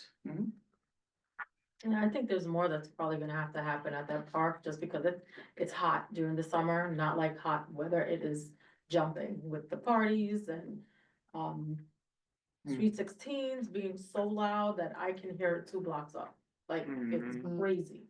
And I know, Fort Ford, when you're going into the web part of it, they lock that gate and they lock another gate. Yeah, But that park is so open and just available to anybody. The other side, I don't know. Yeah, and if- it's huge. Yeah, you're talking about the sitting area, right? Right, it's like, Yeah. the tail end of Sedgwick where people Yep. can enter. Yep. There's a lot of parties, illegal barbecues going on, Yeah. even across from there and on the sidewalk of Reservoir, I've seen people barbecue yeah. on the sidewalk. Yeah, they Um, dump on side, along the reservoir Yeah. pretty frequently, the charcoal briquettes and stuff get left Right. behind. And they removed part of the fence, there's a low, waist-high, metal picket fence. Mhm. And a section of it is gone now, it seemed like they just use it to walk directly into the park, and they took it's old fence, it's in poor condition. Yeah. But they took a piece of it out so it's easier to get into that part of the park. I mean, I don't know if So- there's And then anything. the other problem we were always having was on Washington's Walk, the part that we Mhm. call Washington's Walk. Yeah, People were having parties and barbecues Mhm. with the apartment buildings right there. yeah, And constant noise complaints yeah, in the summertime. I mean, Joe McNary was, beside himself. yeah, exactly. He said no matter what they did, that everybody came back as soon as the Parks Department left. So one of the things that they did was they stopped issuing permits for any parties at all in Washington's Walk. Mhm. And so the commissioner has just reopened just the overlook. So now you can get a permit for a quinceanera, whatever, for the overlook. And with the hope that maybe I think that the operating theory that Joe and the commissioner have is that people were driving by Washington's Walk and they would see permitted parties, and that it was encouraging people. To just To- go ahead to and just go. spontaneously, yeah. Yeah, and it did seem Okay. like a lot of the folks that were doing these really big, loud parties were coming down from Yonkers, and they were unable to do their party at the Tibbettsbrook Park, and so they were just coming down. Mhm. But And Rochester's more locked down, like, it Yeah. is. yeah, And so now that, at least with, up in the overlook, it's contained and, you know, so we'll see how that goes. We've And I come think a, with just, we've come a Yeah, long Joe. way, Dad. We've come a long way. It was bad. Oh, It was bad. yeah, no, it's true. There's the man himself.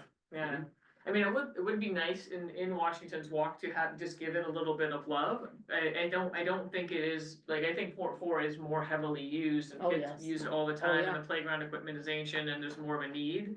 I would say the same for Lower Bruss Park, there's more of a need and it's probably more affordable, but that, you know, somewhere in that list is like, I don't wanna forget that Washington's Walk, its time should come at some point when some of these Right. more pressing needs Yeah, are met.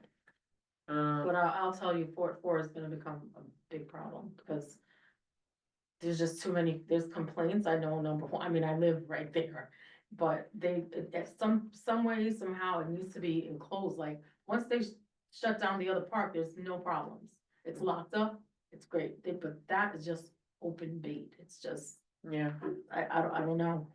yeah, There's three entrances, there's one right there at the tail end, and the one by Seatown, you can walk up the steps, and then where that entrance meets on Cedric, it's like, it's Yeah. there, so, we'll So- see, we'll see how the summer brings. Yeah. Yeah, Yeah, so on my end, I could make sure that PEP, you know, does frequent stops as much as they can, but I suggest like really pushing the precinct to stop by and shut down anything they see as well. So, but I'll definitely let PEP know that they have to do their best to spot check it. Maybe we could set a precedent early and I don't know.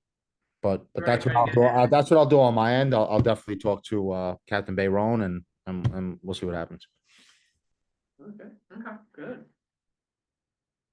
So what else? I mean, our 5 from last time was the mini packer to reach remote areas for litter collection in Van Cortlandt Park, and 1 packer. Joe, do you still need a packer? Sure do. Yeah, we just have the mini in District 8, so. Okay. And then, so that's under equipment for litter collection. Yeah. Do we wanna include that? We probably include like one equipment thing. They often are the most, actually, the things are, actually, purchased. Right. I I suggest, I don't know if it's still there, I don't see it here, the exercise equipment to be updated in Van Cortlandt Park. Say that again? The exercise equipment to be updated in Van Cortlandt Park. Oh, That's what I suggested last. let me, Yeah, near the dog park or something like that, that was just a suggestion.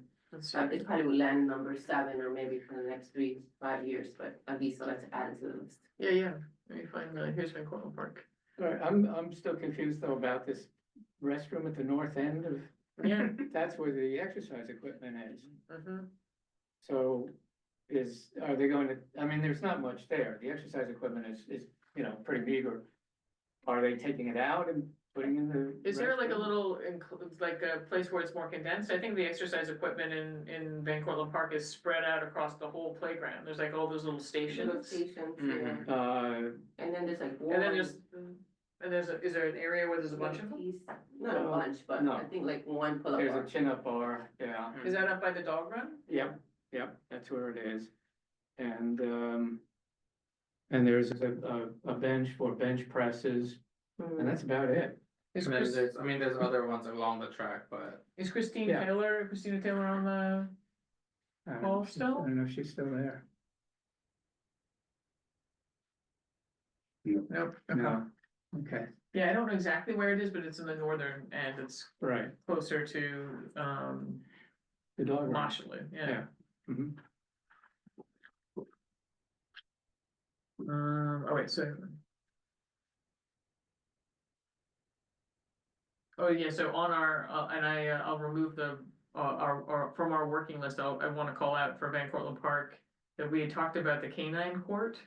I talked to Stephanie and she said that dog run improvements really require a, group to be like to Right. actually be like working actively to maintain the dog run, and then the Parks Department will generally invest a little bit of money into it. So, you know, she doesn't have anybody right now that's interested. I reached out to the Main Street Alliance to see if there's anybody there, but there doesn't sound like there was anybody who really wanted to take that on. Yeah, it came up at the meeting, and I don't think there's a single person who wants a dog. It's pretty hard to find, you know, a dozen people, and none of them owns a Oh, dog. it's a dog. Yeah, it's impressive. Yeah. And then we had replacement of the transformer in Van Cortlandt Park. That is funded, so that was exciting. Good. Stephanie announced that tonight, so I'm gonna remove that from this list. And then you were talking about replacing, upgrading the exercise equipment.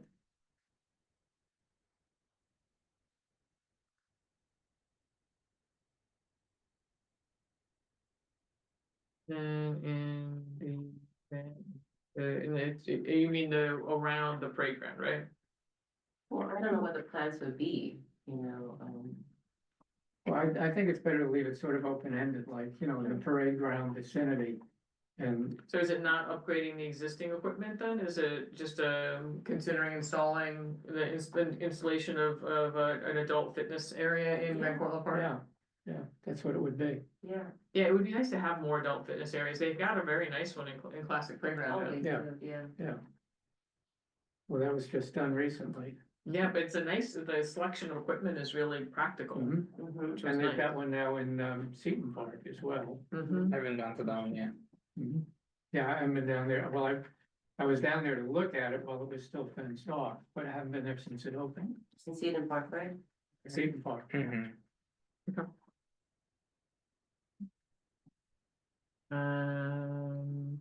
Yeah, and then upgrading the restrooms, conversion of the nature center into additional restrooms.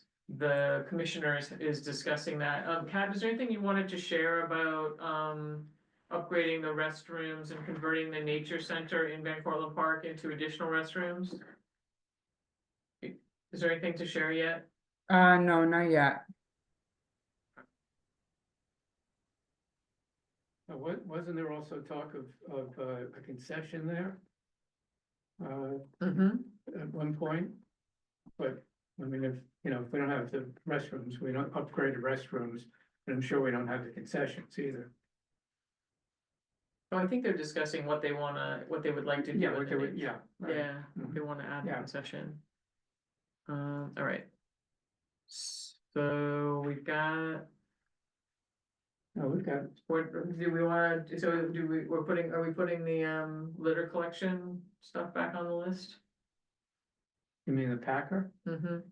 Yeah, I think it should be there. Equipment for the I litter. mean, we didn't ask Stephanie or Christina tonight, but I'm sure, I think we asked them last time though, yeah, I'm sure the answer is yes. is yes, yeah. Yeah.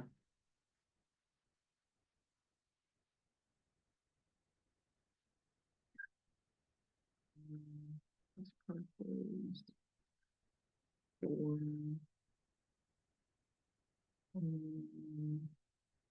program rating last year was 3.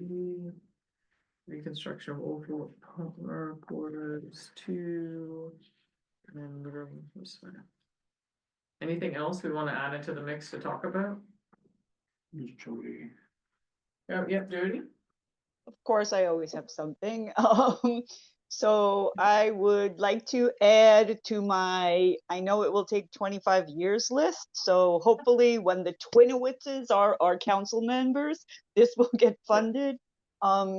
The trails in Spuyten Duyvil Shorefront Park, they were severely eroded by Hurricane Ida due to damage to the curb. That has a break in it now. I did reach out directly to DOT, so they said they would give me a update from the operation unit about repairing that. But the trails we've already put more than 100 volunteer hours into trying to repair that trail. And based on what we did, it would probably take us 2,000 hours to make a dent in it. So if we could put that in, I'm trying to get the Student Conservation Association They were recently permitted to do trail work. But the good news is all the work we've done to clear out the vines make people feel safer in the park because they could see through it. And now there's more use and I'm getting more complaints. Nicole, Right. I asked her, PS1 Nicole, I asked her for 2025 if we could block those trails off. So she did it. So she's like 9 months ahead of the game. So if Right. anyone does complain to the community board, those trails have been closed because they're eroded about 18 inches deep and they're really not safe. Jody, you're talking about Riverdale Park, the No, sidewalk. Spite and Dykle Shorefront Park, Edsel Avenue. Oh, okay, So okay, there's, sorry. yeah, there's an entrance across from I know which one, yeah. 2260. Yeah, that's from 2263 Edsel. Okay. And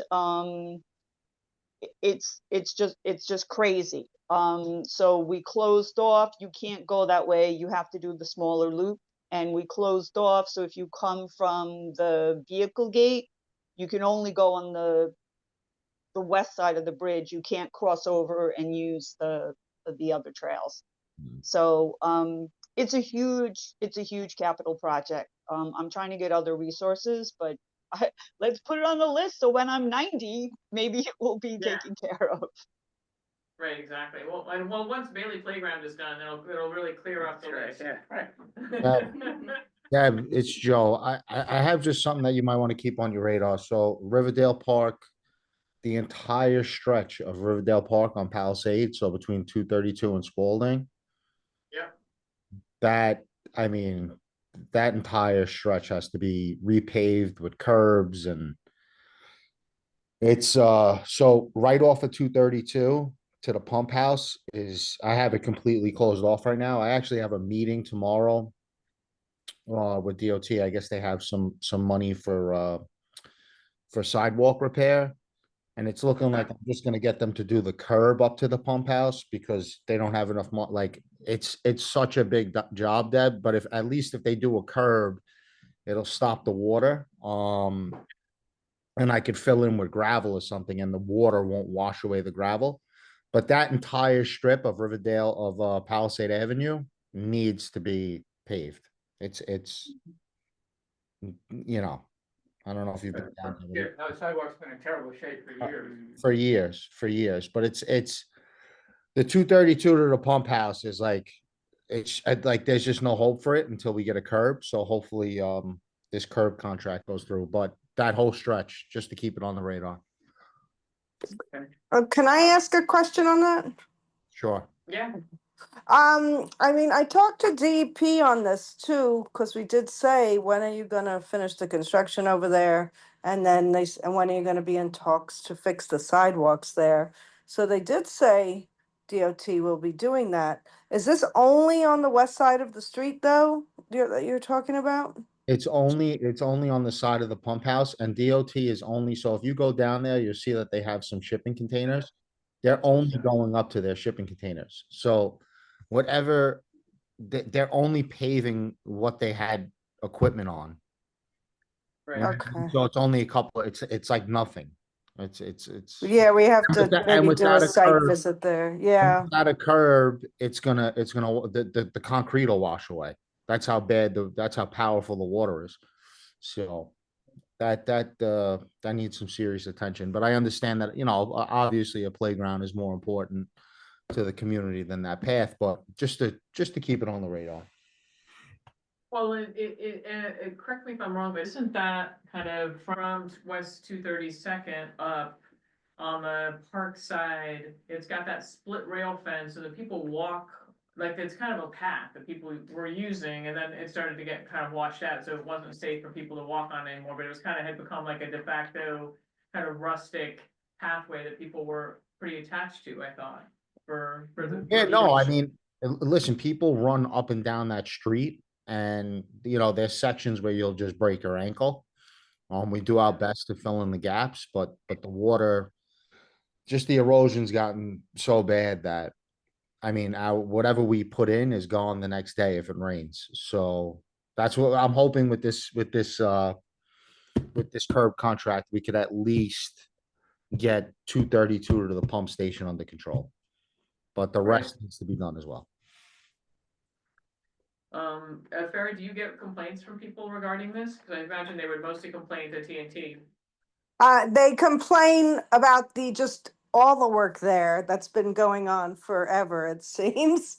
Yeah. DEP did confirm that it is, back on schedule, and that when they are working with Parks and DOT to fix the sidewalk there. So, but we do get some complaints, but mostly about when is this work gonna be done. Everyone does agree the condition of the street itself and that there's no sidewalks there. It is, it is an ankle breaking hazard for a lot of people. Me personally, I use it a lot and also avoid it now because I can't break my leg again. But I think it's good to follow up again. We'll ask DOT about their sidewalk schedule. And Have that ready. yeah, and just real quick, if I could jump in, when you talk to DOT, if you have, Mhm. and you poll with them, even if they could put like an asphalt berm Okay, along the entire, you know what I mean? Like, and they could do it section by section, but nice high asphalt berms will at least get it so that when we patch something, it doesn't wash away after a heavy rainstorm. You know what I okay. mean? Like, so it doesn't even Yeah. have to be like an official, expensive, super expensive concrete curb contract. If they could do it with asphalt, we just need protection from the rain. Well, So, hopefully, Joe, at the next DSC meeting, we can also bring this up between the agencies, which would be great. awesome. Thank you. Okay, good. So thank you, Joe, for that. That's good. I've added it to the list. Was that ever One thing demapped? Deb, do you know if that was demapped? Because at that point, Palisade Avenue is mapped 90 to 120 feet wide, but it's not paved the whole width. So when I was on the State Greenway Committee, that was in the bed of Palisade Avenue as well as part of Riverdale Park that's behind the chain link fence. So I'm just concerned that DOT tends to do these like we got to put it on the edge of the road, and they would literally be putting a berm in kind of like the middle at like about the 60-foot mark instead of the 90-foot mark. I think my impression is that DOT doesn't want to kick a hornet's nest. It doesn't have to, especially if it can just put some asphalt berm down. I don't get the impression they want to mess with Palisade Avenue to make it wider, at the expense of taking away parkland. You know what I mean? Because your concern is that they would want to make Palisade Avenue wider in order to put the curbing in? Kind of a complete Because street of my problem? understanding of where they have to place curbs, because that Spalding Lane parking lot, as well as the trail that goes out to 254th Street, that's kind of officially Palisade Avenue. That's correct. So Yeah. that's That so was that's the what I'm issue, just actually, concerned with because the we've run into DOT, we thinking they understand what they're saying, and then they come back with something that we're like, no, that's not what we meant. So I just wanted to just put that out there that it is mapped 90 to, at Hayden House, it's mapped 120 feet wide, but it's not Oh, built wow. that wide. So Right. I just didn't want us to suddenly get a giant paved road and no bucolic walking trail with a wooden guardrail. That was put in because there was no fence at Riverdale Park. So that was put in to prevent dumping. And then Right. the chain link fence went up. Okay. So That's yeah, good. and it's a That's- wreck. It's really a wreck. We all walk in the street.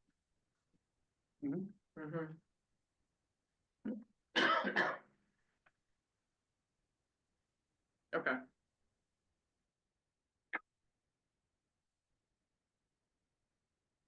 All right, let's move on to expense because it's getting late. Yep. So Parks Enforcement Patrol, last year we did Parks Enforcement Patrol as our #1 expense item. You want to do that again? I feel like we definitely need to have it on the list.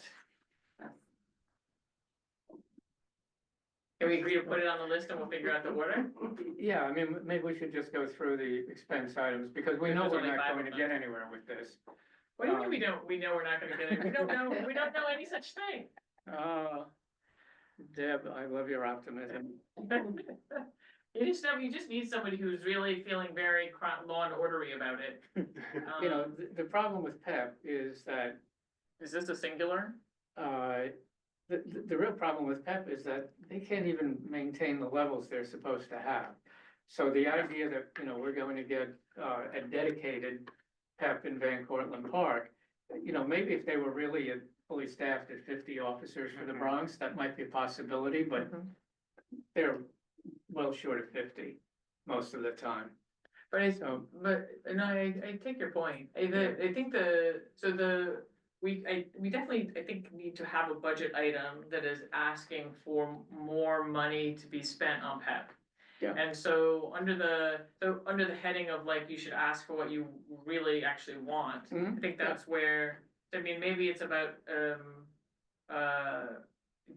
modifying the wording even to like, cause part of the problem, I think we agree, is that the PEP doesn't get enough money to pay the PEP officers. And Right. we've done, in the past, we've kind of tried language where we're like, we want you to just pay the PEP officers more, and that wasn't, you know, they were like, cut it out, that's not budget priority language, you Yeah, know? You don't yeah. get to say how much we pay them, what we pay them according to, you know, Right. our judgment as managers, so. No, I'm not, look, So- you know, I would love to see it happen. I Oh, think yeah. it belongs on the expense list. Whether it belongs number one, I think we should just go through it and figure out, is it number one, number three, you know, where do we want to put it? Right, I just say that really to say that I'm open to changing or modifying the language too, if that makes it seem a little bit less like asking for unicorns. But I do, you know, I would like free hot dogs every day in Van Cortlandt Park, you know, but then I do think like the part of the having it in Van Cortlandt Park was just having more PEP presence in the Northwest Bronx. And because of this division where there's the North Bronx and the South Bronx, and the North Bronx is all of, you know, everything above basically the Cross Bronx Expressway, which is more than half of the Bronx. Yeah. We really do get shortchanged, and we do actually have space for them in Van Cortlandt Park. And so I think, you know, that Stephanie would happily make space for PEP. Oh, sure. Yeah. You know, so. Yeah, which is- but the problem is that the way they allocate resources is based not on geography, but on need. And there's frankly a lot more crime in the South Bronx than there is in the North Bronx. There's a lot more in the 311s parks. in the North Bronx, though. Well, yeah, but you know, that's mostly noise complaints. It And really that are- is. Yeah, I think, but also like during the summer, a lot of PEP is moved to Orchard Beach. Yeah. Yeah, oh yeah, they get reassigned. They get Absolutely. reassigned. The to- police too. I mean, we Mhm. lose police officers every Right. year to Orchard Beach and Yankee Stadium. Right. Yeah. All right, I'll put it on the list so we can debate this more in March. So the Bruckner repair, Bruckner box connection, I don't think we need to do that anymore. That's. Oh, you, Suzanne- no, keep that on, Deb, because what happened was I went out there was a major miscommunication. I went out there. I met somebody from DEP. They were like, listen, you have to fix your end of the line, and then we'll connect you back to the main line. So our side is connected. So then Effie, I had spoken to Effie, and she was like, listen, whoever was out there and told you that we were just gonna dig the street up and reconnect you shouldn't have said that. So they're figuring out what they're gonna do, but maybe you could bring that up at your next DEP meeting. So we're clear on our end. Our line is we dug it up in 2 places and fixed it. It just needs to be reconnected by DEP. So you might wanna So keep- what I'm hearing is just. keep say that back on to there. Susan. And they said that there's no RPZ there. So there's a Bruckner box, but there's no RPZ. They were saying, so it kind of complicates things because they need an RPZ box there. It's like, I don't know. It got complicated. I thought we solved it, and then it became, well, whoever told you we were fixing it shouldn't have said it, type of thing, you know? So then it sounds like the ask is for environment sanitation, and that it's for the Department of Environmental Protection to connect the Bruckner box connection in Upper Henry Hudson Park to the main sewer line and install an RPZ? Yes. Okay, I'm just right.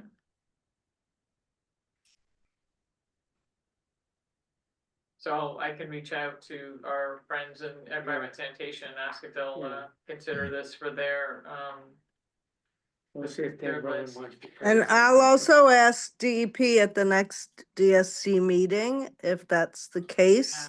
Because we don't want to ask for it if that's not the case, like get the exact need that they have.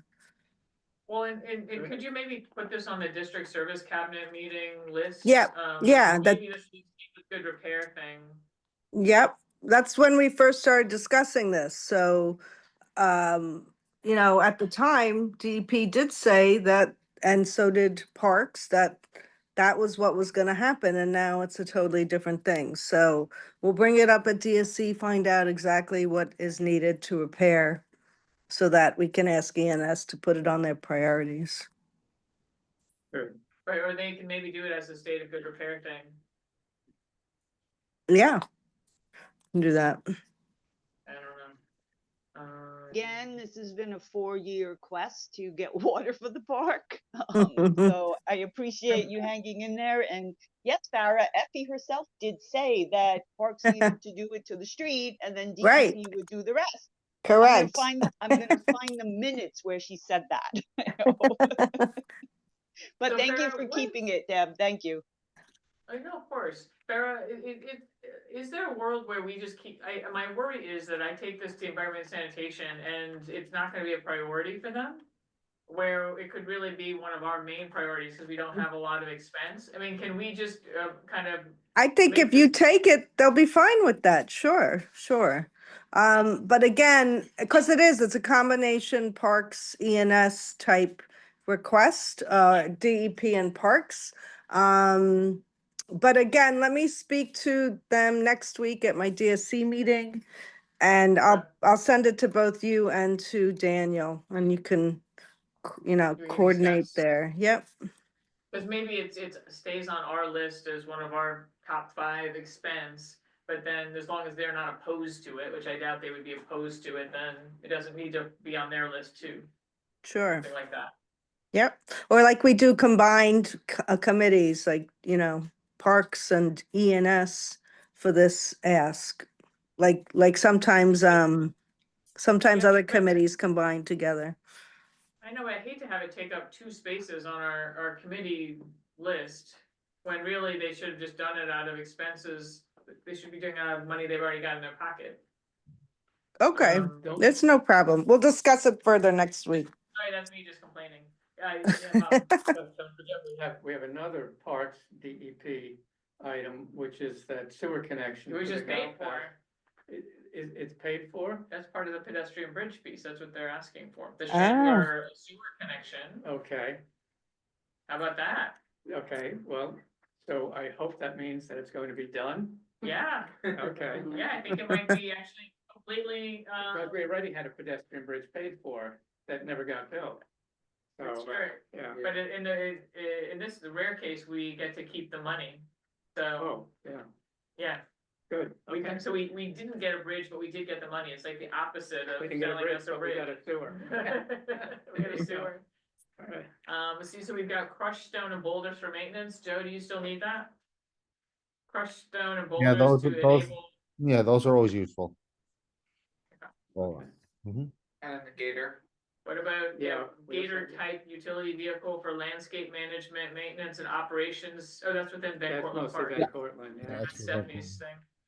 yeah. Alright, She'll say yes to that. She'll say Yeah, yes be to sure that. of Yeah. is there anything else that should be on our expense priorities? what do you got? Um, 2, 3? What do you have, 4 there? We could, so there's these things called tool cats, so they're bobcats, but they're tool cats. We have one in District 7 and District 8, that we use, you know, together, but they're like super useful. If we, if we get one with a bucket and you could put attachments on them. So we have one, we have a brush attachment, which is like super useful in the snow. And and a bucket, which we use to like move around mulch and stuff like that. But you know, if you could get a tool cat with the bucket, brush, and cutting unit, I mean, they're just so useful. It's such a useful piece of equipment. And how expensive is it though? Is it a Oh, expense item or? yeah, they're expensive. It's definitely if you're gonna get it with attachments and stuff, it's an expense item. Is it expensive or is it capital? Um, It's cheaper than a mini packer, right? yeah, it's cheaper than they Joe, one question for you. So Riverdale Park. I was Mhm. over there the other day, looking at the new, adult fitness equipment. And, the walls around Riverdale Park they really need to be power washed and painted. Wait, Um, Riverdale Park? No, Riverdale. not Riverdale Park. No, I think it could. the basketball courts, where the pickleball court went, that Riverdale Park. Okay. It's called Riverdale Park, I think, Yeah. Where the Little League field is, yeah. where the Little League field is and the Yeah, so pickleball you court, want, so you handball want us to courts. There's like a power wash? little, Yeah. there's basketball courts, it's right next to the school. And what do You you? go to, It Oh, does- it's near 141. yeah. I know what Yeah, you're that's talking about, Riverdale right Park. across from Spite and Dival. That's Riverdale Park. In the back, so there's like these taupe colored walls, but they're in really, really poor condition. That's the, what is it, the The, handball? No, is that the handball court? yeah. The handball same thing courts as the over there. walls, same thing as the walls all the way around Spite and Dival Playground. They're in really Yeah, bad it's shape. called Riverdale Playground. That's what confused me. You were saying Riverdale Park, it's Riverdale It's called Playground. Riverdale Playground. Yeah, So it's Riverdale Playground, and then you got Spite and Dival Playground. Both retaining walls are in bad shape. All the retaining walls in that area are in horrible shape. So is that like, I guess my question is, is power washing and repainting them, it's just something that just needs to be done out of, some random spring when there's a little bit of, like, can we get an extra time and love and get those power washed and? I would love to do something like that. We have like one power wash truck that goes around the Bronx to remove graffiti from benches, from walls and stuff like that. So it's usually like right now it's out of service. We winterize it, obviously, you know, when it gets cold. They winterize it, Yeah. it's intention out of service. So yeah, it's essentially, so once it comes back online, that thing's gonna be busy just from day one. It's gonna be driving all over the Bronx, just getting rid of graffiti. So, Yeah. so is it make sense to ask for a power washing Yes. truck? Yeah, right. Or do you need like a guy that's trained to operate it? Yeah, because it wouldn't stay in District 8. It would go to Borough Cruise and then it would be used for the entire Bronx. And then it comes down to staffing. Then you like, who knows if we're even gonna have the staff What to. what about just a little gas powered power washer from Home Depot? Can we? That might be satisfying. I mean, that truck Community is, board yeah, project. to go Yeah. is this gonna be our spring Scrub project? and, scrub and paint. Yeah, yeah, I'd totally take a gas powered power washer if you wanted to get me one. I wouldn't say no, Deb. Wouldn't say no. Is that a piece of equipment that you're allowed to use? You know what I mean? Yeah. Yeah. Like, so are we talking parks prices? Is this like a $10,000? No. I mean, I'm sure we could find one that's We could go to like our council member or even, I mean, like, they're not that expensive. They're like. no, they're not hard. No, they're not crazy expensive. No, not at all. Yeah, I mean, also you can just buy the attachment for a hose. That's Yeah. true too. oh, you mean for the fire hydrant? Yeah, yeah. If we were able to find a power washer, would you be able to power wash a bunch of retaining walls and benches in Community District 8? I would make it happen if we had a tool like that. Proper equipment. Yeah. See how in spring now. I know, right? Good time to get 'em. All right, I'm duly noted.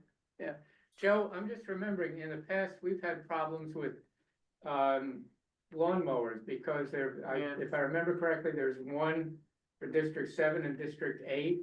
And of course, it would break down periodically. Yes, a What- tractor, yeah, tractor. Yeah, so what's the situation there?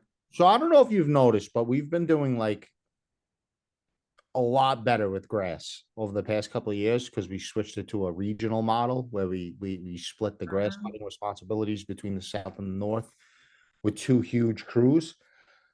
So we're definitely doing better, but an extra tractor, I mean, it's just gonna, it's gonna help. We don't have many, so, and they do go out a lot, so. But that tool cat right there, like that tool cat would get like, I could do Washington's Walk with it. I could do, like that tool cat with the, the cutting unit, very useful, so. Right. Joe knows the way to my heart. It's like, oh, you could do Washington's Walk with it, huh? All right then. You'll have 2. What about, Joey had somebody reach out to us about Crescent Park and just asking for more horticultural plantings there. I walked over there just to kind of see what they were talking about, and there's some shrubbery, but it's pretty beaten up.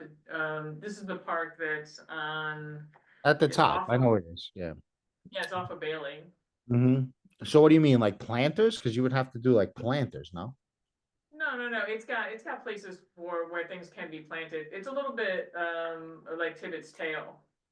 Like it's got some benches and stuff in place. Oh. It's got some hardscaping, and then it's got places where once there were plants and now there just really aren't. It's kind of died back. Is that do they Oh, really need? Crescent's like the triangle right off of, where the Little League. It's a little field. triangle, yeah, off of Yeah, with a Bailey. Little League, my brain went to Half Moon Overlook when you said Crescent. Oh, yeah, no. So, yeah, that's a green street. There's a lot of shade. It's very shady. Yeah, I mean, if you want to put, I could talk to Amy to see what she could do, if she could fill it in. Right, that's what basically. No, that just might needs to be filled something, in. that might be something I could get Amy to do if she has some bushes and stuff she could put, or whatever she thinks Okay. could go in that environment with all the shade. So that's something to follow up with Amy about? Yeah, that's something I could talk to Amy about. Okay. Any other ideas or of improvements or things needed? Okay. They're pretty good. Just, list there. I think we got a just, good list. wait, can I just say one more thing? And like I said, playgrounds and all that stuff, but just keep it just to keep it on your minds. District 8 really doesn't have a home, Yeah, as far as maintenance is concerned. Since Allison's been in the district, we kind of come out of St. James on Jerome. Because there's no building for us that's close enough to transportation that works.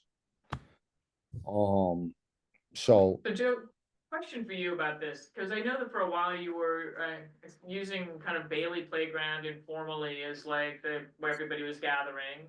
yes, And then I know at one point we talked about like, would Jerome, like the base of Jerome Park even be like a good place for you to be able to store equipment? Like, would like, I mean, what are the things you need out of a home? Like, what does that mean to you?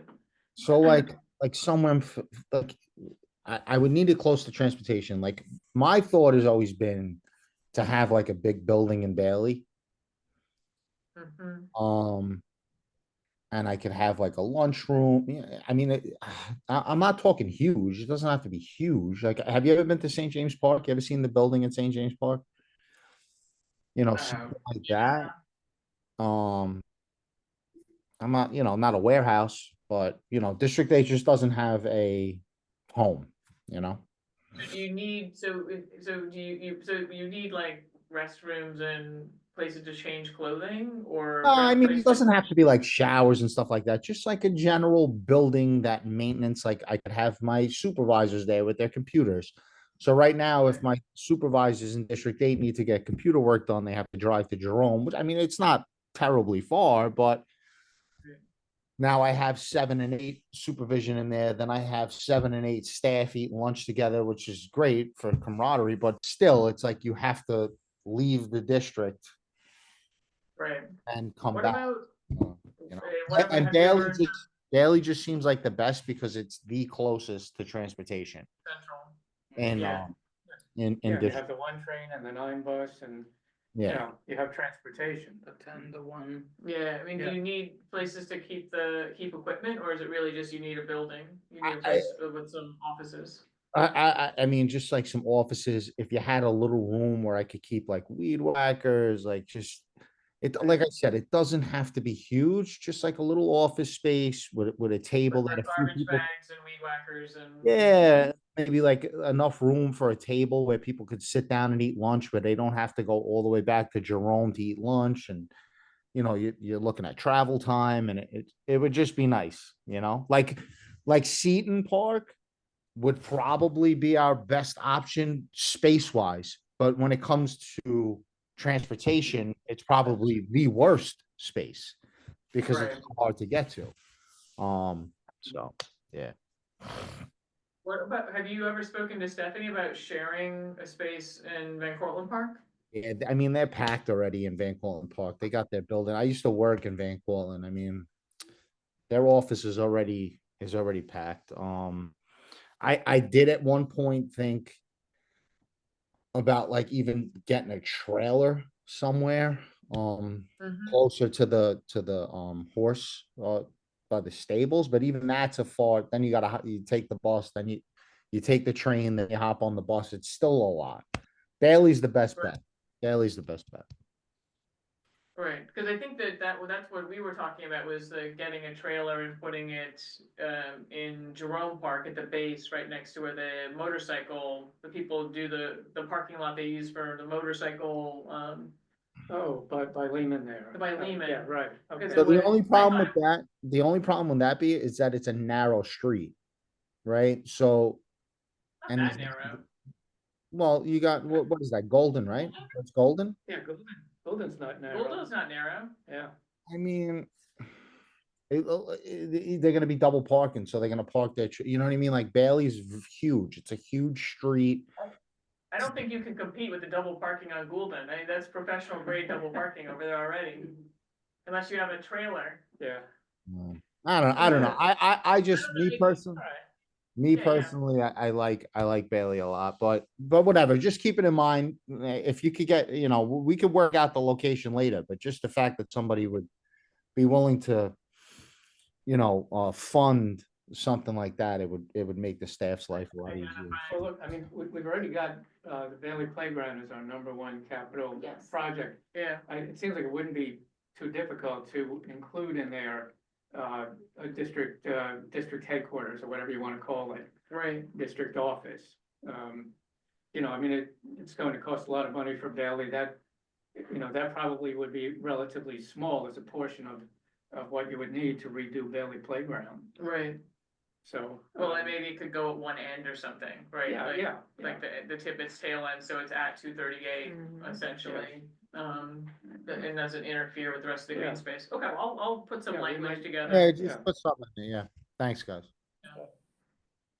So, okay, so we'll consider adding this to the Bailey playground language. Mhm. Okay. Anything else for tonight? No. Okay.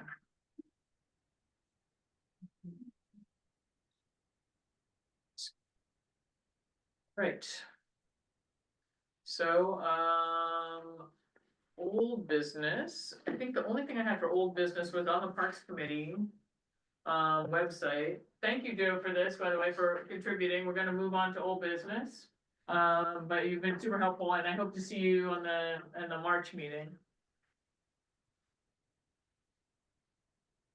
So on the Parks Committee homepage right now, there is a Parks Resources Guide, the Van Cortlandt Park Master Plan, the Coyote Smart Information Sheet, the Enslaved Peoples Project, grade 6 through 8 curriculum, the Enslaved Peoples Project 4th grade curriculum, bus parking for Van Cortlandt Park events, and the preliminary presentation for the UN Park stairs, and the feasibility study for the Yonkers Greenway. So I think we can get rid of the feasibility study. You were just saying that Yep. that's not really a Yeah, thing that's anymore. dead. Right, get rid of that. The enslaved. We can get rid peoples- of the preliminary presentation of UN Park stairs. Yeah, That doesn't need to be there. The Enslaved Peoples Project, that, I don't think that needs to be on the homepage, because that's really a curriculum for schools, and Yeah. that can be done out of the, They would- House Museum, right. yeah. Yeah, it they would be- get that through the museum. Exactly, I mean, if you have a class that's going to the House Museum, presumably it would be, part of, some project about the enslaved people, Right, so that doesn't need to be there. The master plan definitely, yeah. And then I wanna add the plus the 10-year update. okay, The Bee Coyote Smart, that seems kind of you know. transitional. It was a big deal for a minute. Well, it's come up twice. We Really? originally did it like 2017 because we were having a coyote problem in the park. Mhm. And then just a few years ago, there was a second Yeah, round. I back. mean, it happens periodically. Okay. I think it's useful to have it there. Is there I mean, anything? it's all common sense guidance, Right. don't pet the coyote, Right, keep your- don't feed keep the your cat coyote, inside. right? Yeah. Yeah, Not a dog. Keep your Right. dog and cat yeah, inside. exactly. Right. But Deb, I'm still- sorry. Do you need me anymore, or you good? You need me anymore, or? Good night. Maybe you missed me, saying it. Yeah, you're welcome to go. Thank you so Oh, much. I'm for, good. All right, great. Guys, have a good night. Good night. Thanks, Joe.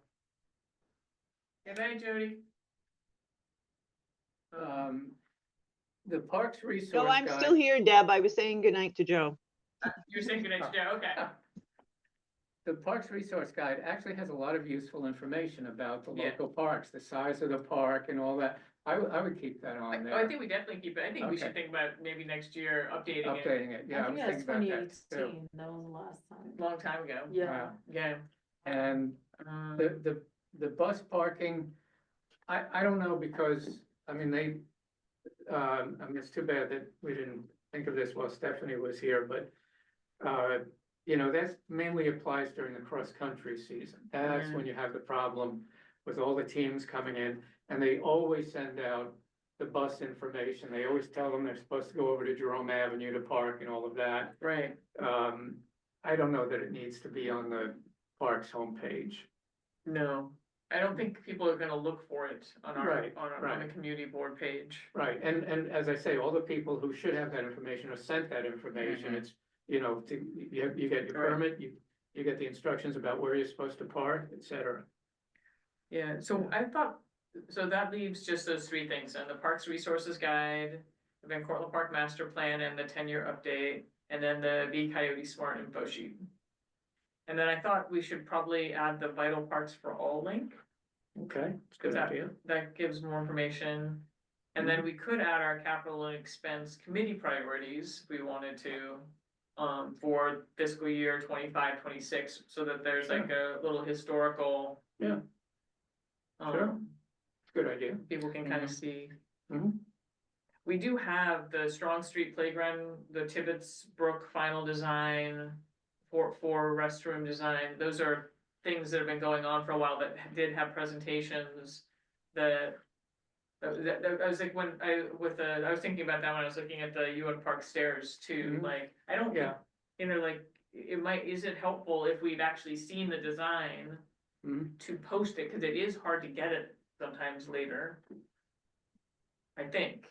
Yeah. I could go back and look at the parks webpage, it's hard to keep that updated too, as things, Yeah, but. the Tibbetts is actually a good suggestion, to Mhm. keep that on there, because both Tibbetts and the Greenway and the different, entrances to Right, the Greenway. I would put that on the homepage, yeah. That's good. okay, and then we'll leave the smaller capital projects off. So we not try to keep up with what Strong Street's gonna look like, I mean, we really, I think, only got the preliminary design for it, if I remember correctly. Is that right? Did they do the final? Off the top of my head, I couldn't say, I don't I remember. thought I've only seen it I once. thought they did the final design, I thought Maybe, the project was supposed to start around that. oh yeah, it's done, I mean, it's well underway. It is underway, okay, Yeah. all right. Yeah, well, then they had to have a final design Okay, if they're in the construction phase. yeah, they're in the, yeah. I, okay, wasn't Mhm. sure if I had it. Anything else?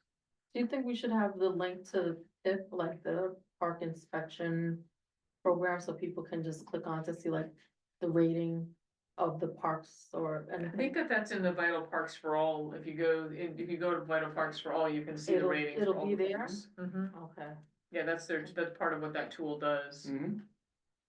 cause I was looking, I kind of felt like I had to dig a little bit. But I don't know if it should just be really like forefronted on there, just to say, you know, so people can just check. But where are you going that you can just check? Like, where- I went what are you on thinking? to, I don't know where I went, but actually, it's the New York, I have it down here.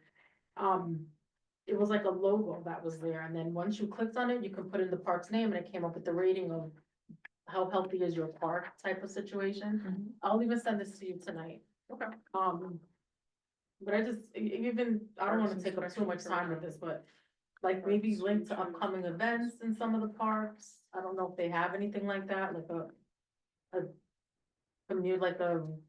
maybe like a calendar of events that are coming up for, you know, children and youth to kind of know, cause when I'm thinking back, like if this was available when my kids were young, like to know like if there's any type of art stuff happening, if there's any games happening, I don't think there's too much. I think You can get that on the. There's a the calendar on the parks page that shows Okay. that. Like, I recently went on it and posted about the bird watching thing, the eagles in our district coming up. But Right. you can go right on the parks calendar page for all the events like that. This Yeah. is Mallory. I'm still on the call on the meeting. Yes, we do have a special events on our website, and it lists all the events that's happening here in the Bronx and basically citywide. That information is posted. And also I do share information with the community board with events that is happening here in the Bronx. Right. So maybe we just put the link to that particular site. Yeah, like I think it You needs to know, be so more you go pronounced. here to find out about local More parks about events. parks Yeah. events. Okay. Thank you.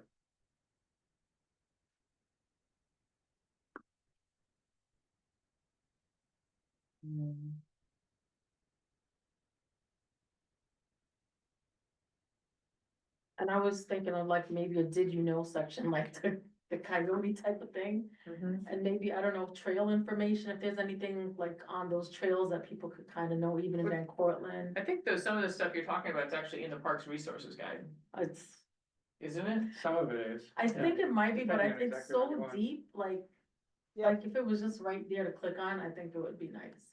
Cause I know that, yeah, the park resource is there, but just things that might catch somebody's eye, like, did you know, or. But it has to be a link. So like what Right. is do you wanna try to see if you can find Like even on where, like helpful links where. Yeah, but where's what link should I link them? Do we link it to? I can, or, you know, I can give the list to Artie and you can just post the links. Let me look at it, Artie, and I'm gonna send it to you, but like, I think things were just kind of. Not so, I don't wanna say interesting, but they're just like, right, not really there for things that people may need to look at. Well, yeah, go look and see, Yeah. if, like, all we really need is just some specifics, so Right. like with these, like the Parks Resources Guide's a very specific document, so is the master plan, so is this Be Coyote Smart info sheet. Right. They're just docs and they're sitting there and you can download them, and then we've got, I can, go add the link to the Parks Inspection Program. Yeah, that would That be seems good. really helpful, and the Tibbetts Brook Final Design, Vital Parks for All link, our capital priorities, and then, the, just where to go for events in the park. Right, And that's, cause I know like the resource guide is great, but like, even like to know like which parks are available for CBA, where the location, the names, I would love to see like, boom, I could just click on it and see like as moms, dads wanna kind of figure out which park to go to in their community. but you can do that on the park's website, if you go to Bronx, it's got a list of all the parks. It's Yeah, on this, or is Deb, it- I mean, I'm gonna jump in, sorry to interrupt, but I don't know your name. But she's making a great point because unless you know what they call things, and that it exists, you're digging through a lot of the city's website to find what you want. Like you can't even Google for it unless you know what it's called. So a suggestion, you're also saying a whole lot of links to have to scroll through to get to the minutes and all those things. So I was funded by the Department of Sanitation through the Botanical Gardens Compost Project. And what I did, because the sanitation page was crazy as well, I made a document that was called exactly what you said, helpful links. So you would click on the document and then it would have a list of links, and it's cleaner and neater. And then you could put these in alphabetical order so people would be looking for it and they wouldn't have to scroll through so much. It would be like something at the top of the page above the minutes. And then that would be easy to update that document with embedded links without having to do as much updating of the website itself. I just found that was much easier to help people find things on the sanitation website. So yeah, because I'm familiar with the parks page, but I'm constantly like digging, like you said. So from a community perspective, I dig and send links to people. It would be great to have these on the community boards page, and I can send people to the community board page. So what I'm hearing, I think, is maybe we should put a pin in it, and then, because it's a project, we should like figure out, I mean, I like this idea of having it on a document, because then also it's easier for just posting Right, it. to update. And to update it, because we also, I think it'd be good to talk about how to organize it, because what I'm hearing you say is like, you know, if you don't know, like, I just read like 60, we have 68 parks. Mm-hmm. So like, how do you know where your close parks are? Like your community board 8 parks, where are Right. they? Like that, like some type of, because I mean, the resource guide is great, but like if you're someone new to this neighborhood, if you're, you know, just trying to find out some stuff, things that just would capture you to just click on it. You know, But I would almost like, I think we should organize it in a way, because also there's a lot of little parks. And then if you put them alphabetically, and you don't Right. wanna click on every single, we don't wanna click on Hackett Park and Crescent Park if you're all the way over in Seton Park. You know, until you get to Seton Park, right? You wanna at least have a little bit of organization. So let's put a pin in it now, cause it's late, and then, but I think it's a good idea. So we can come back around to it and we'll, kind of firm it up. And if you, yeah, I guess we'll discuss it at the next one of how we wanna organize it, and then we can figure out next steps of how to make the list.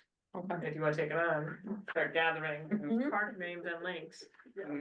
All right, any new business? Now, I have old business. Oh, yeah. I know, yeah, as an honorary community member. So I did ask about the Spuyten Shorefront Park Pond Restoration Project. I have reached out to Kat, so I didn't want to bring it up because I sent her a very long email.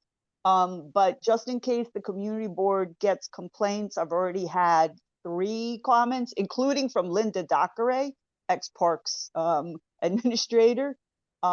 The Phragmites in the pond were cut all the way down. I'm assuming that it's part of the pre-scoping. But it's a huge visible, like, oh my God, what happened? You know, cutting Phragmites has no impact on their ability to grow. But 3 different people stopped me and were like, what's going on there? And I was like, okay, I think it's part of the restoration. But I asked Kat about it. So I just wanted to update the committee in case anybody gets any calls about it. Okay, great. And, Thank you for and then that. for Seton Park, somebody was asking about putting in a pollinator garden there. I think they just want pretty flowers, but the entrance to Seton Park already has a pollinator place with a plaque on it. So I think that person just wants pretty flowers and when there's already native plants put in there. So in case somebody calls, there is a pollinator place at Seton Park that's officially designated. Oh, cool. I'm kind of like the middle of 311, you know. So Where in Seton Park is it exactly? it's, do you know, it's right across the entrance. It's right near the tennis courts, right across from the Whitehall. Oh, it is. It's On right there. 232nd Street. Yeah, Yeah. literally, there's a plaque right on the, if you're going to go in and the tennis courts are on your left. On the left, Yeah, yeah. I had to look to make sure I was pointing to my left. On your left, there's a garden right there. It's got echinacea, it's got beautiful Joe Pye weed, but it's got yarrow, but these are not showy flowers. They're pollinator plants. And there's a plaque that says pollinator place, this has important habitat. But I think that the person just wants pretty flowers and thinks that means pollinators when Mhm. small, tiny flowers actually means pollinators. Right. Okay, no, it's good to know. Yeah, so Okay. yeah, because pollinator gardens are sexy now, and I'm like, we've had the native plants in the parks forever. So, okay, so I have relayed all the complaints that I've gotten because no one likes to complain to the community board or do a 311. So now I'm relieved of responsibility.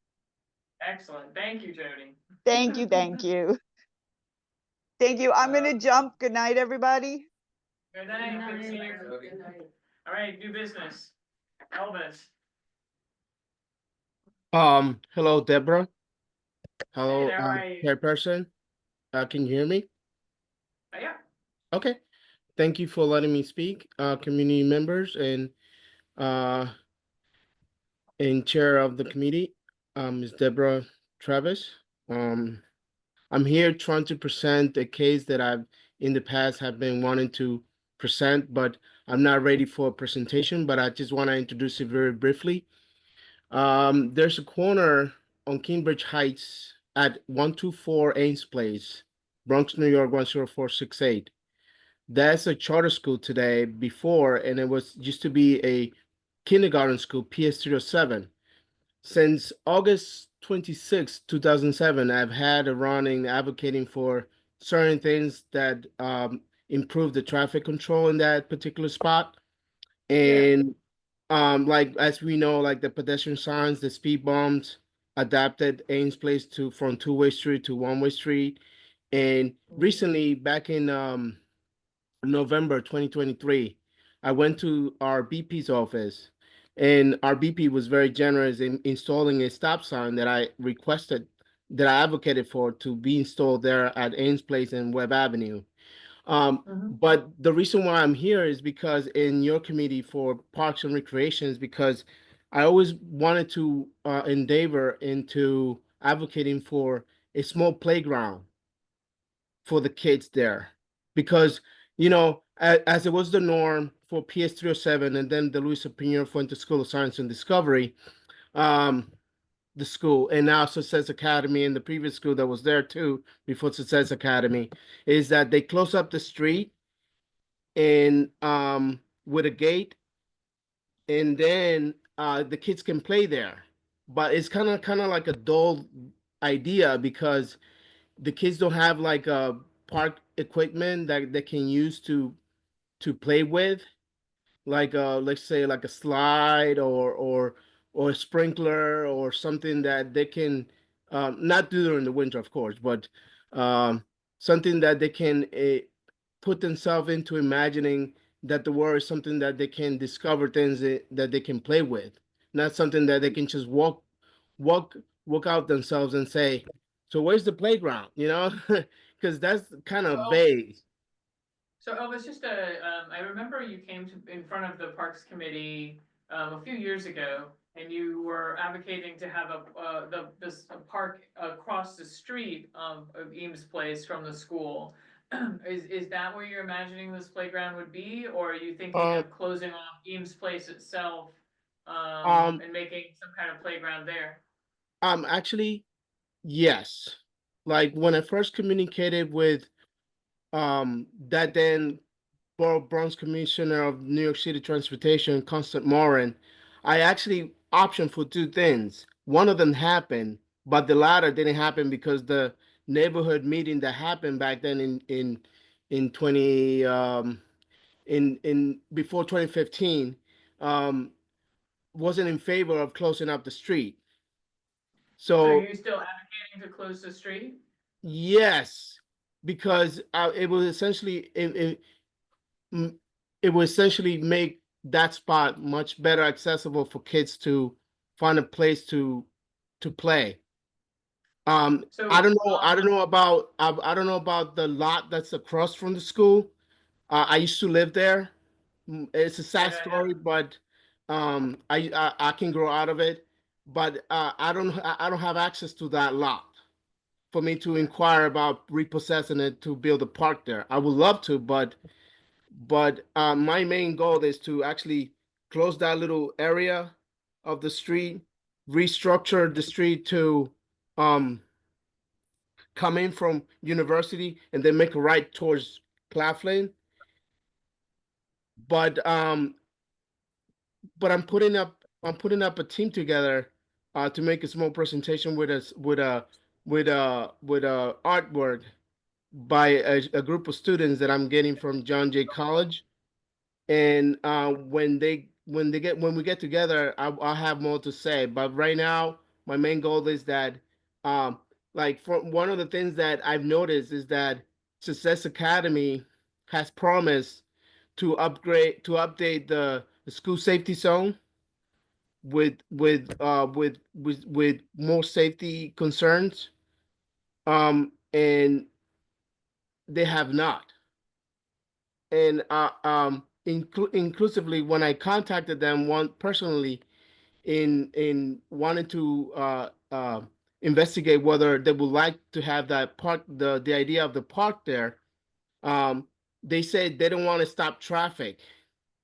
Yeah, so, just to stop you for a second, Elvis, so, really, this is not, the real committee that would have to take the lead on something like this is the Traffic and Transportation Committee, because Okay. the first step would be advocating to change the use of the street. And probably really the first step is to get a SAPA, like a street, closure, like, start to close the street off every once in a while to see what kind of impacts there are to the community and to allow the kids the opportunity to, just use the street for play. I thought there Okay. was one recently. Wasn't there a street activity permit for Eames Place? They do close that down. I'm just, Like a I'm couple not months picturing ago? where a park would go. In the street. That he's saying that they would eliminate the street and that would become like a side yard But for the there's, school. like, There's And no, homes. I just looked, there's no driveways on that street anymore. On that Yeah. corner, there used No, to that be whole a block, house. the house is gone. Yeah. It's kind of small though. I don't know how that would go. Well, we're not the committee to talk about it. Yeah. So, Okay. so Elvis, I think you have to talk to the Traffic and Transportation Committee. I mean, we're the Parks Committee, we say, yes, put a park wherever there's a place for a park. But we can't really talk about whether putting I a see. park in the middle of the street is a good idea. You know, I'm working in getting the attention of our council member, Perina Sanchez, to see if there's a support letter that can be rolled out to support this idea. In the meantime, I'll prepare my team from the students of the student council of John Jay College to participate, and we're gonna work on an artwork to accentuate the idea, how can it look and how can facilitate much better amicable presentation of the school building. Okay, that sounds great. Well, and thank you. It's Uh, good to see you, Elvis. That will be the March, next- right? March? What, for traffic and transportation, you have to, Artie, or this, contact the board office and they can tell you when the next TNT meeting is. Well, thank you, Deb. You're welcome. Good night. Good to see you. And thank you for staying through the whole meeting for that. Thank you. Any other new business? All right, do I have a motion to adjourn? You bet. All right, the meeting is adjourned. Thank you.